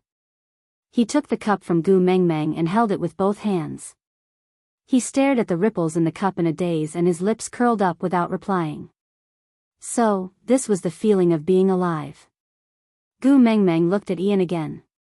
That sickly young man's face was filled with conflict. He did not dare to look at Gu Mengmeng but kept sneaking glances at her from the corner of his eyes. Gu Mengmeng smiled and said, "You looked so resolute and reliable when you asked me to get on. Why did you become so awkward after not seeing me for a few days?" Ian glared angrily and said, "Don't tell anyone else that I asked you to get on my back. I was in a hurry to save you, that's why I did that. Don't misunderstand, I did not ask you to do that because I like you." Gu Mengmeng revealed an expression that was even more horrified than Ian's. Say it clearly, what did I do to you?" Leah hugged Gu Mengmeng's waist and whispered into her ear, "Back riding is a very sacred ritual. Once a male is willing to let you sit on his back, it means that he is willing to pledge his loyalty to you and be your slave for life. Many males, even if they were to mate, might not be willing to let their females ride on their backs. If there was one last bit of pride a male would have in front of a female, it would probably be the matter of getting on her back. Just look at Sandy. Although all her partners treated her very well, the only one who was willing to carry her on his back was her first partner, Bode. No matter how much Colin loves her, he will only hold her or carry her, and will never let her ride on his back. Gu Mengmeng tilted her head and said, "But the day Elvis brought me back to the tribe, he carried me back to the cave." Leah smiled and tapped Gu Mengmeng's little nose, saying, "That's why I said, in Elvis's heart, nothing is more important than you. His tribe is like this, his clansmen are like this, his friends are like this, even he himself is like this."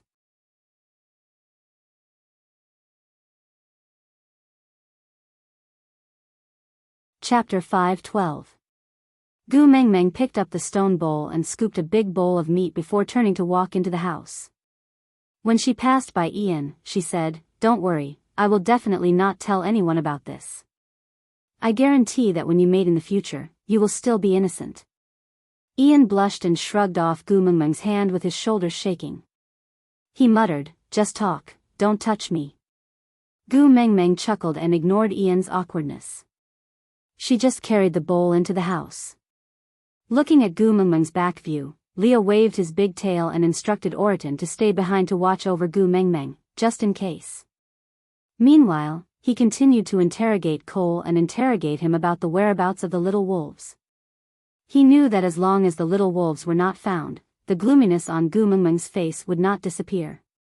But he did not mention that he was also the one who carried her on his back. "Hubby." Gu Mengmeng called out sweetly before lying beside Elvis's bed. She smiled at Elvis, who did not dare to move because of her insistence. She said, "Are you hungry? The food that Leah cooked today is super delicious. Let me feed you."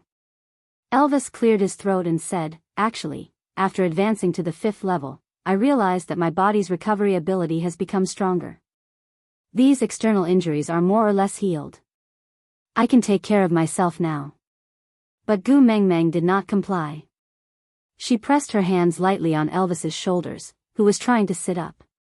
She pouted and said, "I am your wife. I should have the right to take care of you, right? You were injured so badly because of me. If I don't do anything for you, I will feel very uneasy." Elvis rubbed Gu Mengmeng's little head helplessly and said, "I am just afraid that it will be hard on you." Gu Mengmeng smiled and said, "How can it be hard to take care of my own hubby? Come, open your mouth." Elvis was a little embarrassed and ashamed. But he still opened his mouth with a stiff expression. Gu Mengmeng sent the spoon into his mouth and he quickly ate the food on the spoon. Then, he shut his mouth and lowered his head. He looked at Gu Mengmeng helplessly and tenderly. Gu Mengmeng realized that the tips of Elvis's ears were pink. So, she fiddled with his ears mischievously and said, "You are actually blushing after being fed by your own wife?"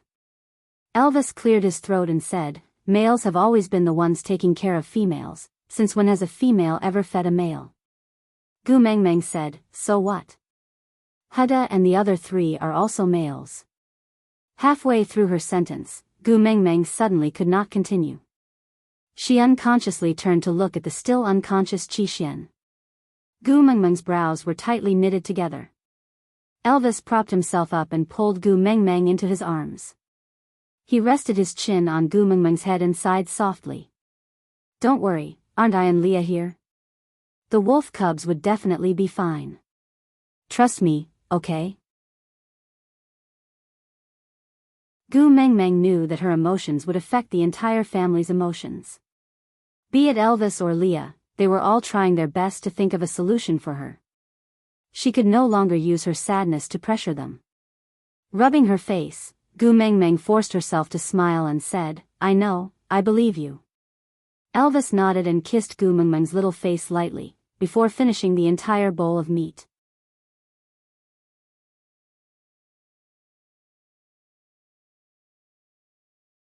Chapter 5:13.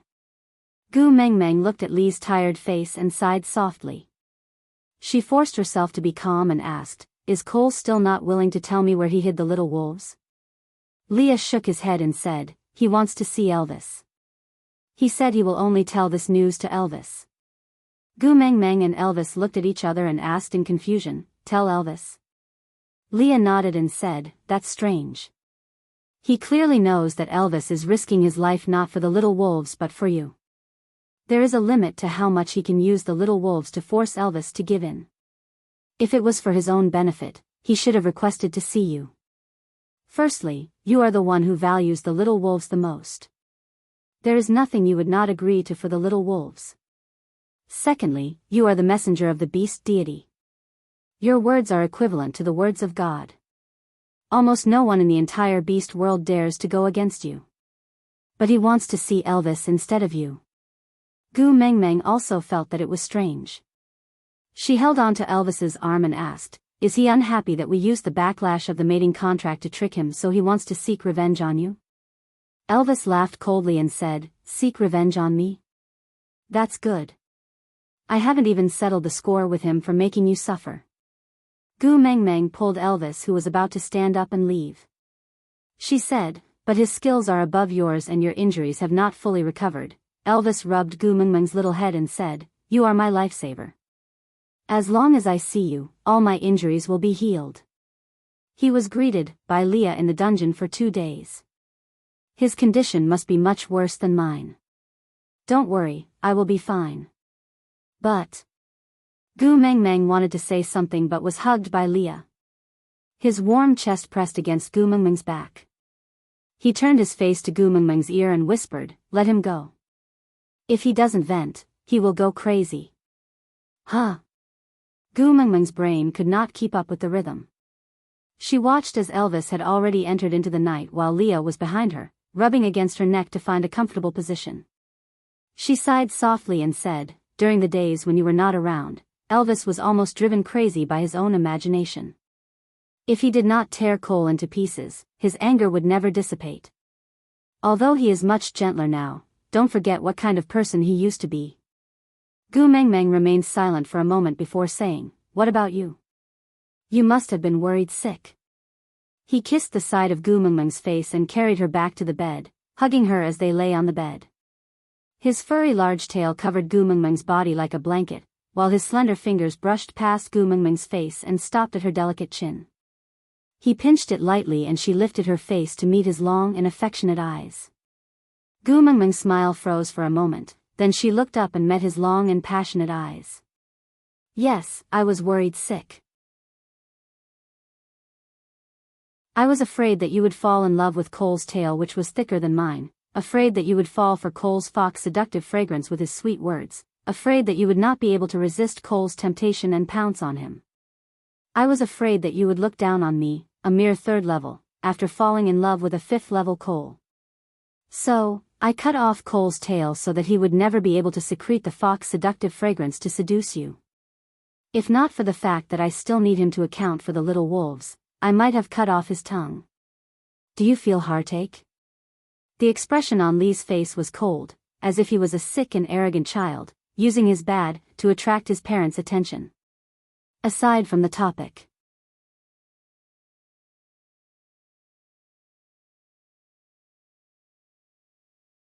Chapter 5:14. Gu Mengmeng cupped Lee's face with both her hands and smiled, "Although I'm a heavy furry lover, I don't like all dirty things. I'm also very picky, alright?" Lee's large tail swayed and he finally landed back into Gu Mengmeng's arms. He kissed Gu Mengmeng's forehead and asked, "Then do you like me?" Gu Mengmeng hugged Lee's large tail and stroked it in satisfaction. "If you know what first love means to a girl, you won't ask such a stupid question." Leah was confused and asked, "What's first love?" Gu Mengmeng thought for a while and answered, "First love is the first time a girl shyly gives her entire heart to a boy. She clearly doesn't know anything but longs for eternity. She blindly believes that as long as she holds on to this pair of hands, she can walk to the end of the world. This boy becomes the mentor of a girl's love. From then on, all the love affairs of a girl's life will be influenced by this first love, intentionally or unintentionally. If there are 3 men a girl can never forget, it would probably be daddy, first love, and the first man who turned her from a girl into a woman." Leah suddenly laughed as he listened. He held Gu Mengmeng's hand and kissed it, saying, "2 of the 3 men in your life that you can never forget are me?" Gu Mengmeng was taken aback and did not understand what Leah meant. Leah pointed at his nose and said, "First love, and daddy." Gu Mengmeng burst into laughter and said, "Daddy refers to those who are blood-related, not you." Leah was a little disappointed and said, "It's rare to win against Elvis." Gu Mengmeng smiled helplessly and did not reply. Leah kept his smile and hugged Gu Mengmeng tightly in his arms, not letting her see how sad and regretful he was. Enlightenment, shyly giving out her entire heart for the first time, she had longed for an eternity, everything was shattered by his stupidity. "I am not a competent first love, right?" Leah asked softly. Gu Mengmeng did not answer but asked back, "Before me, did you have any love experience?" Leah shook his head without any hesitation.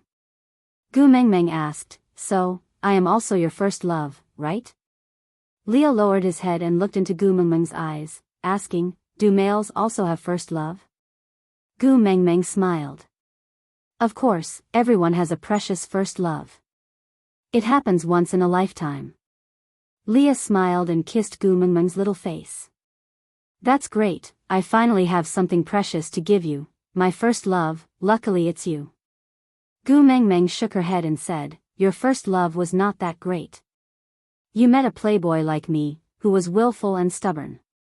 I couldn't give you a complete love, but I didn't let you give up on me either. I even caused you to fall to the point where you had to become a pet beast. Strictly speaking, your first love was trash, the type that would make you wonder how blind you were back then.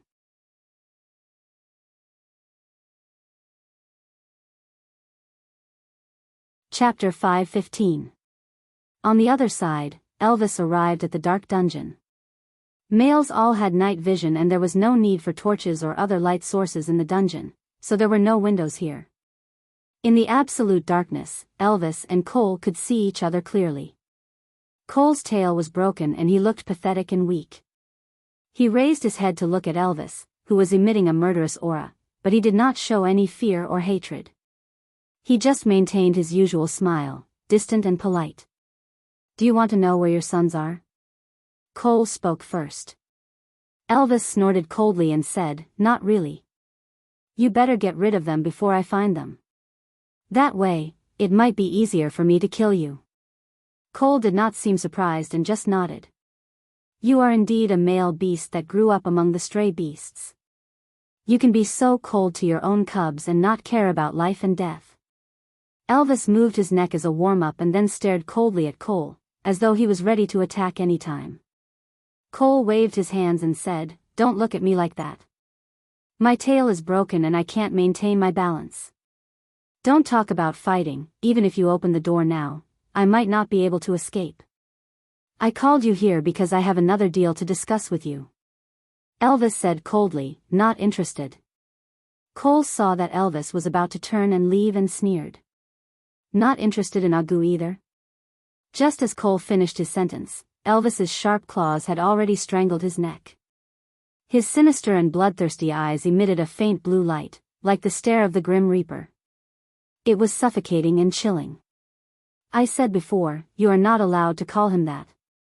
Cole could no longer breathe but his lips maintained a fake smile. He looked back at Elvis's eyes with a hint of provocation. Elvis shook Cole off before he breathed his last. What do you want to say to me? Hurry up and say it. Cole coughed twice and then weakly took a few deep breaths. After he had caught his breath, he continued. You don't care about the life and death of those wolf cubs, but Agu cares a lot. If I return these 4 wolf cubs to you, Agu will definitely be very happy. You don't have to stare at me like that.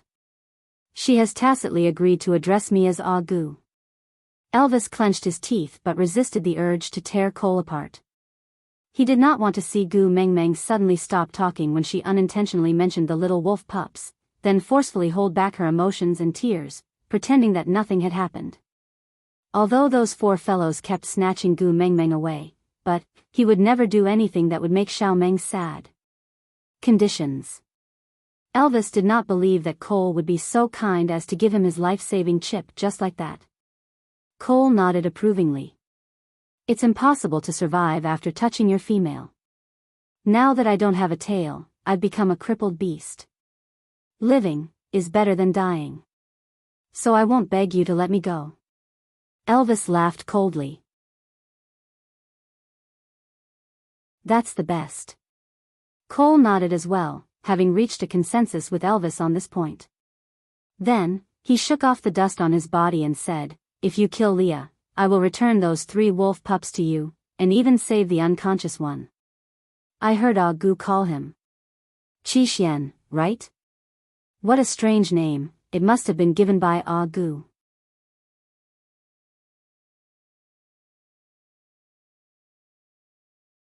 Chapter 5:16. Cole nodded and said, I want him dead and I want you to kill him personally. Elvis snorted coldly and said, I refuse. Cole revealed a surprised expression for the first time and looked at Elvis and asked, aren't you jealous that Leah is so good at pleasing Agu? Aren't you worried that he will replace you one day? Elvis thought about it and said honestly, jealous, I have been jealous from the start. Cole continued, now that I have given you a dignified reason to get rid of him, even if Agu pursues the matter in the future, you can say that you had no choice but to sacrifice Leah for the little wolf cub. Leah is not Agu's partner, he is just a beast pet. There are people more handsome than him in the snow fox tribe, why not find a more obedient beast pet for Agu? But you actually rejected him? Why? Don't tell me it is because you have gone through life and death with Leah that you can't bear to kill your own brother. If that is the case, I will be disappointed in stray beasts. Elvis looked at Cole expressionlessly and waited for him to finish before saying, "You are very noisy." Cole choked for a moment, he really could not understand Elvis's thinking. Stray beasts had always been concerned about their own pleasure and did not care about the consequences. After the mating mark was washed away, he had fully experienced how happy this feeling of not caring about anything was. If he had known that the so-called stray beasts lived such a carefree life, he would have killed Jillian with his own hands long ago. That way, he would definitely not end up like this. Elvis was born a stray beast and the blood flowing in his veins should be selfish. But he could tolerate having Leah by Gumung's side? Cole did not understand, he really did not understand. If they were in different positions, he would definitely kill Leah without hesitation. Why? Why did you reject me? Cole's eyes were bloodshot and filled with indignation. Elvis said, "If Leah dies, Xiao Meng will be sad." "I will not do anything that will make Xiao Meng sad." Cole was taken aback and immediately said, "Even if Gu will be sad, it will only be for a short while. She will forget about Leah in no time and by then you." Elvis interrupted Cole's words and said, "Even if it's just a blink of an eye, I don't want to upset Xiao Meng. If you don't have any other conditions, then there's no need to talk about this deal. Compared to the wolf cubs who will put Xiao Meng in danger, Leah who can protect her is much more important to me." Seeing that Cole did not speak anymore, Elvis turned to leave. If it wasn't for the fact that he couldn't kill Cole, why would he waste his breath on him? Elvis had barely taken 2 steps when Cole's voice rang behind him. "What if I tell you that the kidnapping of the little wolves and Gu was all planned by Leah?" Elvis stood still, turned around and looked at Cole coldly without saying a word. Cole continued, "The original plan was to use this kidnapping to get rid of you. Leah would then become Gu's first partner and I would become Gu's beast pet. This would strengthen the bond between Sauter and the messengers of the beast deity, showing the glory of the messengers tribe again. But your sudden advancement messed up our original plan, so Leah betrayed our agreement at the last minute. Even so, do you still want to keep him?"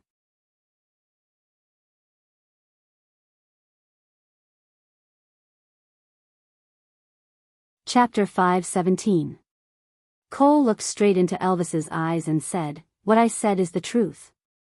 Elvis sneered and said, "If Leah wanted to be the first partner, he would have mated with Xiao Meng before winter last year. There's no need to go through so much trouble. And, to recreate Sauter's glory? What do you think Sauter is in Lee's eyes?" Elvis didn't want to waste any more time talking to Cole, so he stepped on his chest and leaned forward.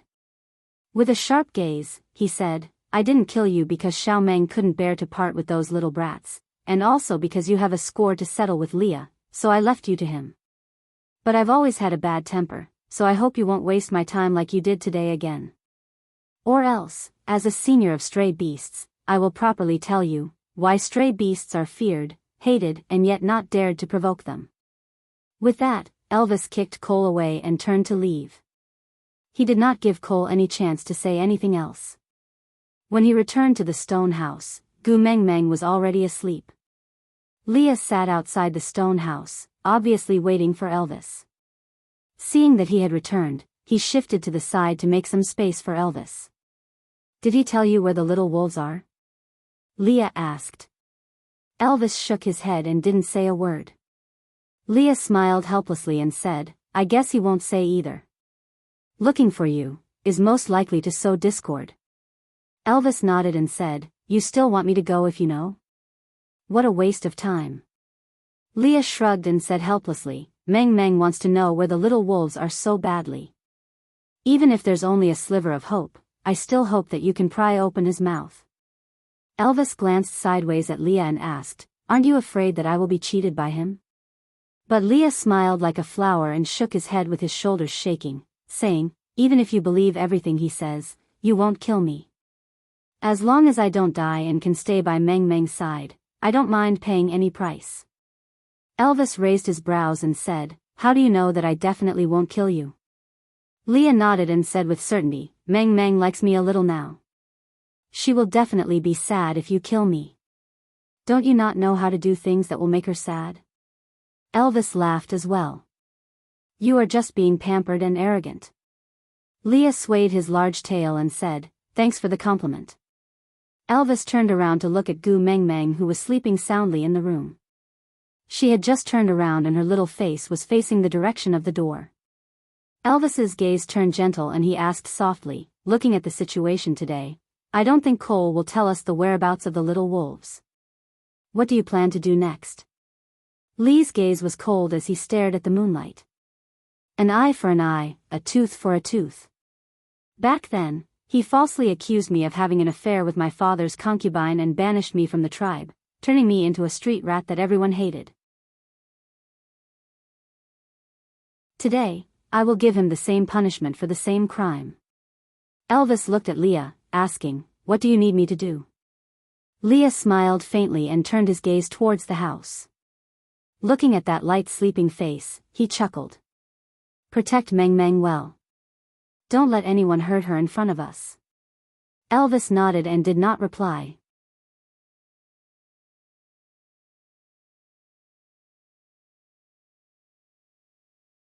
Chapter 5:18. On the second day, something big happened in Sauter. Gu Meng Meng used the name of the messenger of the beast deity to gather all the elders, nobles and tribesmen of Sauter. She dressed up and stood on the altar, reciting the lyrics of the English version of Little Apple, with a pious face, love plant. Sauter is like Odio, father is like Tay, wife is like Tay. With the first breakthrough, Gu Meng Meng's sense of shame had been pulled down to a very low level. She could recite this amusing passage in a serious manner without breaking out in laughter, and still maintain a damn solemn expression. Gu Meng Meng learned from the shamans, witch doctors, and those tricksters she had seen on television. She could also play the role of a charlatan with great depth. If it was a modern person, it would definitely be fake. But it was enough to fool those superstitious people who had never seen the world in the wild beast world.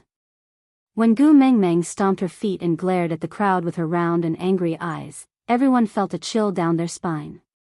Their hearts pounded like drums, beating furiously.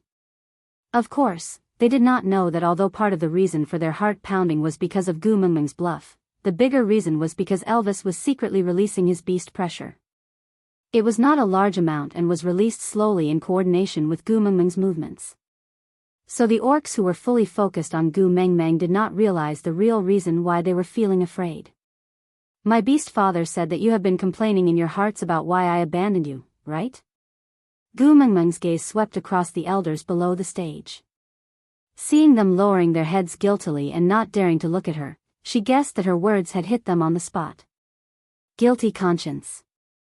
That was how it behaved. Gu Meng Meng walked forward slowly and spread her arms wide, showing a deity loving the world.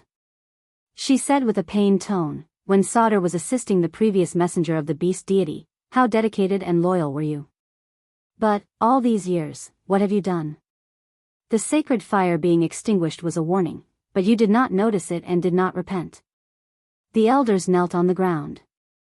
The matter of the sacred fire being extinguished was definitely a serious illness in their hearts. Although it had been extinguished for hundreds of years, it had always been a huge shadow shrouding Sauter. How afraid were they that the new messenger of the beast deity would pursue this matter? But he didn't expect that he still couldn't avoid it. Gu Meng Meng ignored them and continued, Mighty Beast Father said that the Snow Fox clan has already forgotten the prophecy of God. They made a fool out of the divine authority, slandered the son of deity and chased the witch doctor out of the tribe to be humiliated.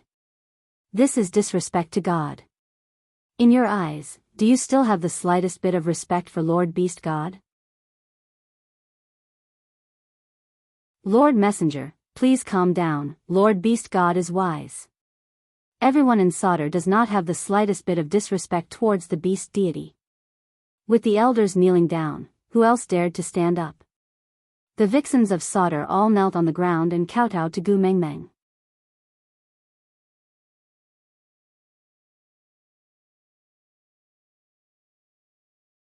Chapter 5:19.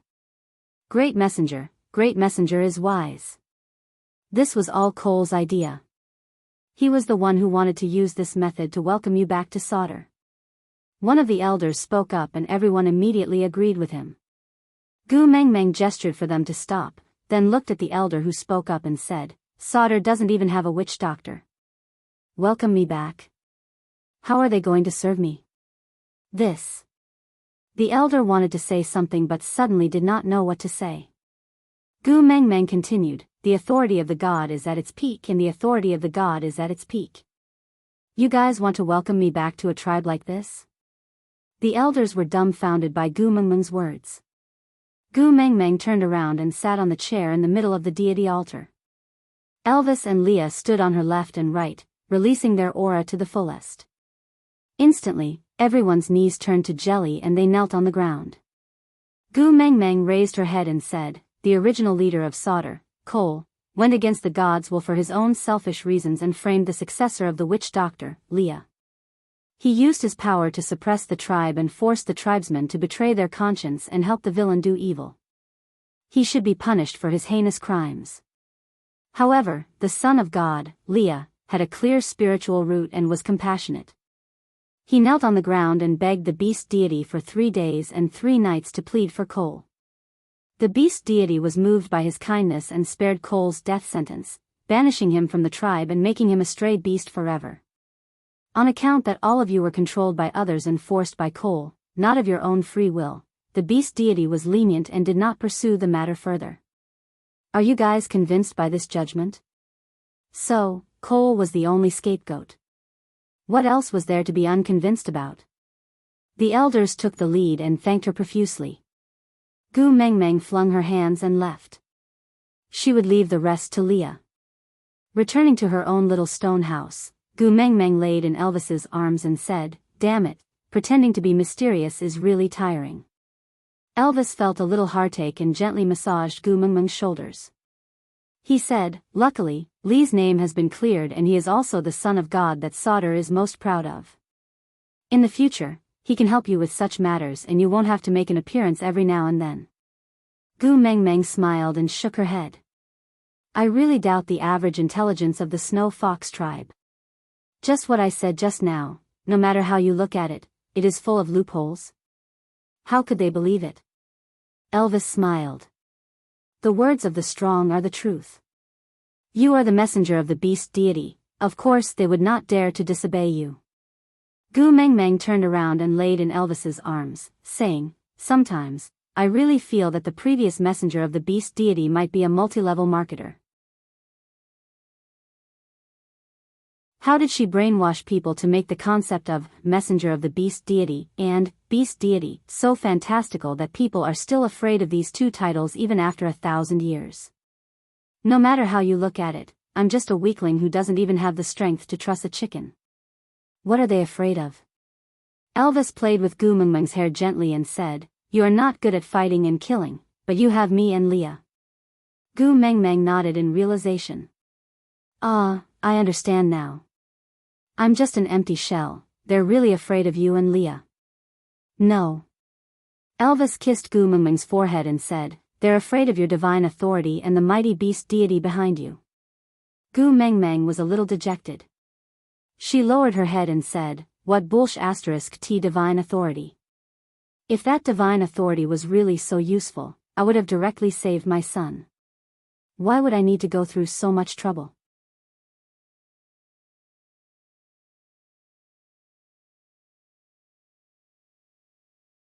Chapter 5:20. Leah regaining control of the deity's authority was progressing more smoothly than expected. Out of the original 3 fifth-level beasts in Sauder, 2 were dead and 1 was crippled. Under Elvis's absolute suppression, no one dared to show any signs of dissatisfaction. And with 1,000 years of inheritance, they firmly believed that they were the followers of the messenger of the beast deity. Now that the messenger had descended, she wanted Leah to be in charge, so Leah should be in charge.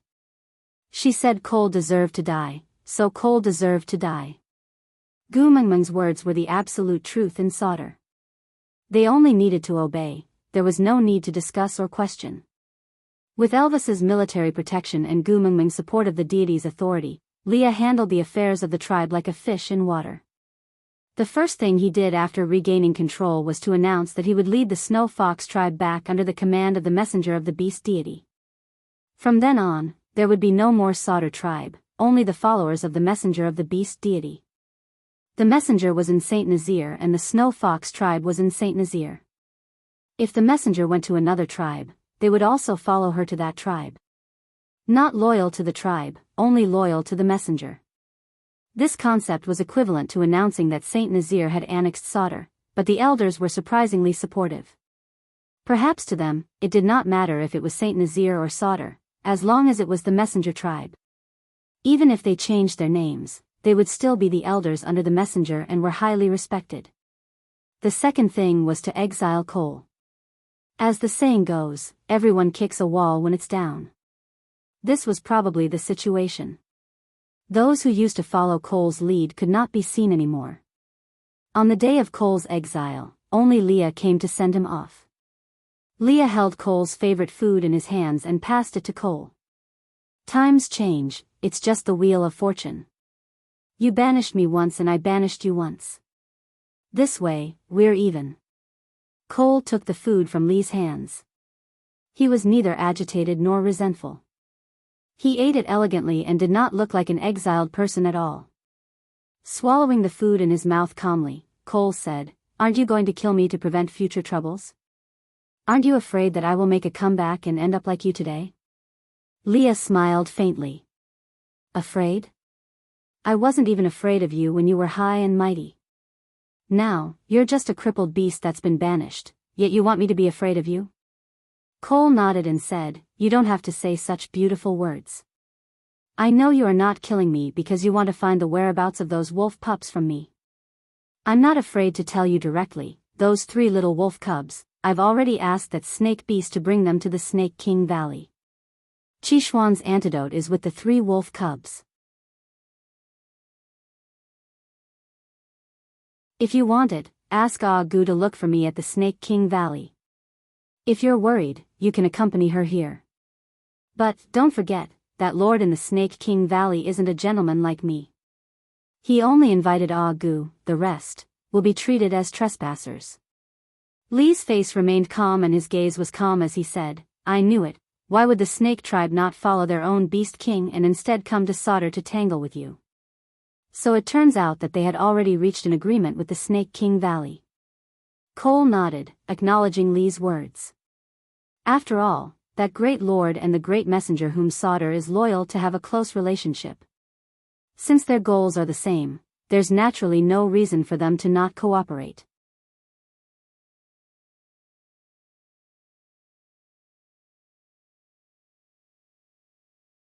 Chapter 521. Cole opened his arms wide and put on a "you can do whatever you want" pose. His smile was a little provocative as he lifted his chin and said, "If you kill me, who will bring you to the Snake King Valley? It doesn't matter if those few wolf pups die, you can kill me now. With the son of the messenger of the beast deity accompanying me, I can die in glory." Leah didn't say anything and just gestured for Cole to leave, implying that he was letting Cole leave. Cole shook the beast skin on his body and smiled at Leah, saying, "You have imitated me for so many years and now it seems like you have some charm. But a fake is still a fake. The next time we meet, it will not be like this." Leah didn't say anything and just smiled faintly. There was some disdain and indifference in his smile as well as some nonchalance. Cole didn't say anything else and just turned to leave. Compared to the time when he chased Leah away, the current Cole was much more dignified. But his hatred and indignation were much stronger than Lee's back then. On what basis? These 3 words almost made Cole's eyes drip blood. The moment he turned around, Cole's expression turned sinister and terrifying. But Leah, who was behind him, still had a calm expression. Glancing disdainfully at the sky, a black figure brought Cole away from the shade of the trees. Leah turned around and walked back to Sauter. Oh, no, there was no more Sauter in this world. This was now Saint Nazir's territory. Using Gu Mengmeng's words, it was called a division. The original elders had a secret room specially for discussing work. Gu Mengmeng used burnt wood ashes to write the words meeting room on it. Leah used his claws to carve out the 3 words bit by bit until it was hollow. Then, he used beast skin to tie the 2 sides and hung it above the door of the secret room. From then on, this secret room had a sacred name, meeting room. Leah fetched Elvis and Gu Mengmeng and was about to head to the meeting room to discuss about the wolf pups when he met Sandy and Colin along the way. Both of them looked travel-worn, as though they had just arrived at Sauter and did not have the time to rest before coming to look for him. Gu Mengmeng was always in a good mood when she saw Sandy. She pulled Sandy's little hand and was about to let out her grievances over the past few days when she saw Colin kneeling down at Gu Mengmeng's feet with a loud thud. He said with a face full of grief and indignation, "Great messenger, please punish me." Gu Mengmeng was shocked and wanted to ask what had happened. Sandy wiped her tears and held on to Gu Mengmeng's hand, sobbing, "Gu Mengmeng, can you not kill Colin? I beg you. It's all my fault. It's all my fault. If you want to blame someone, blame me. Don't kill Colin, okay?" Gu Mengmeng looked at Sandy in confusion and then at Colin. She waved her hands and said, "Can anyone tell me what happened first? Are you 2 possessed?" Colin moved 2 steps forward and said, "It's not Sandy's fault, it's my fault.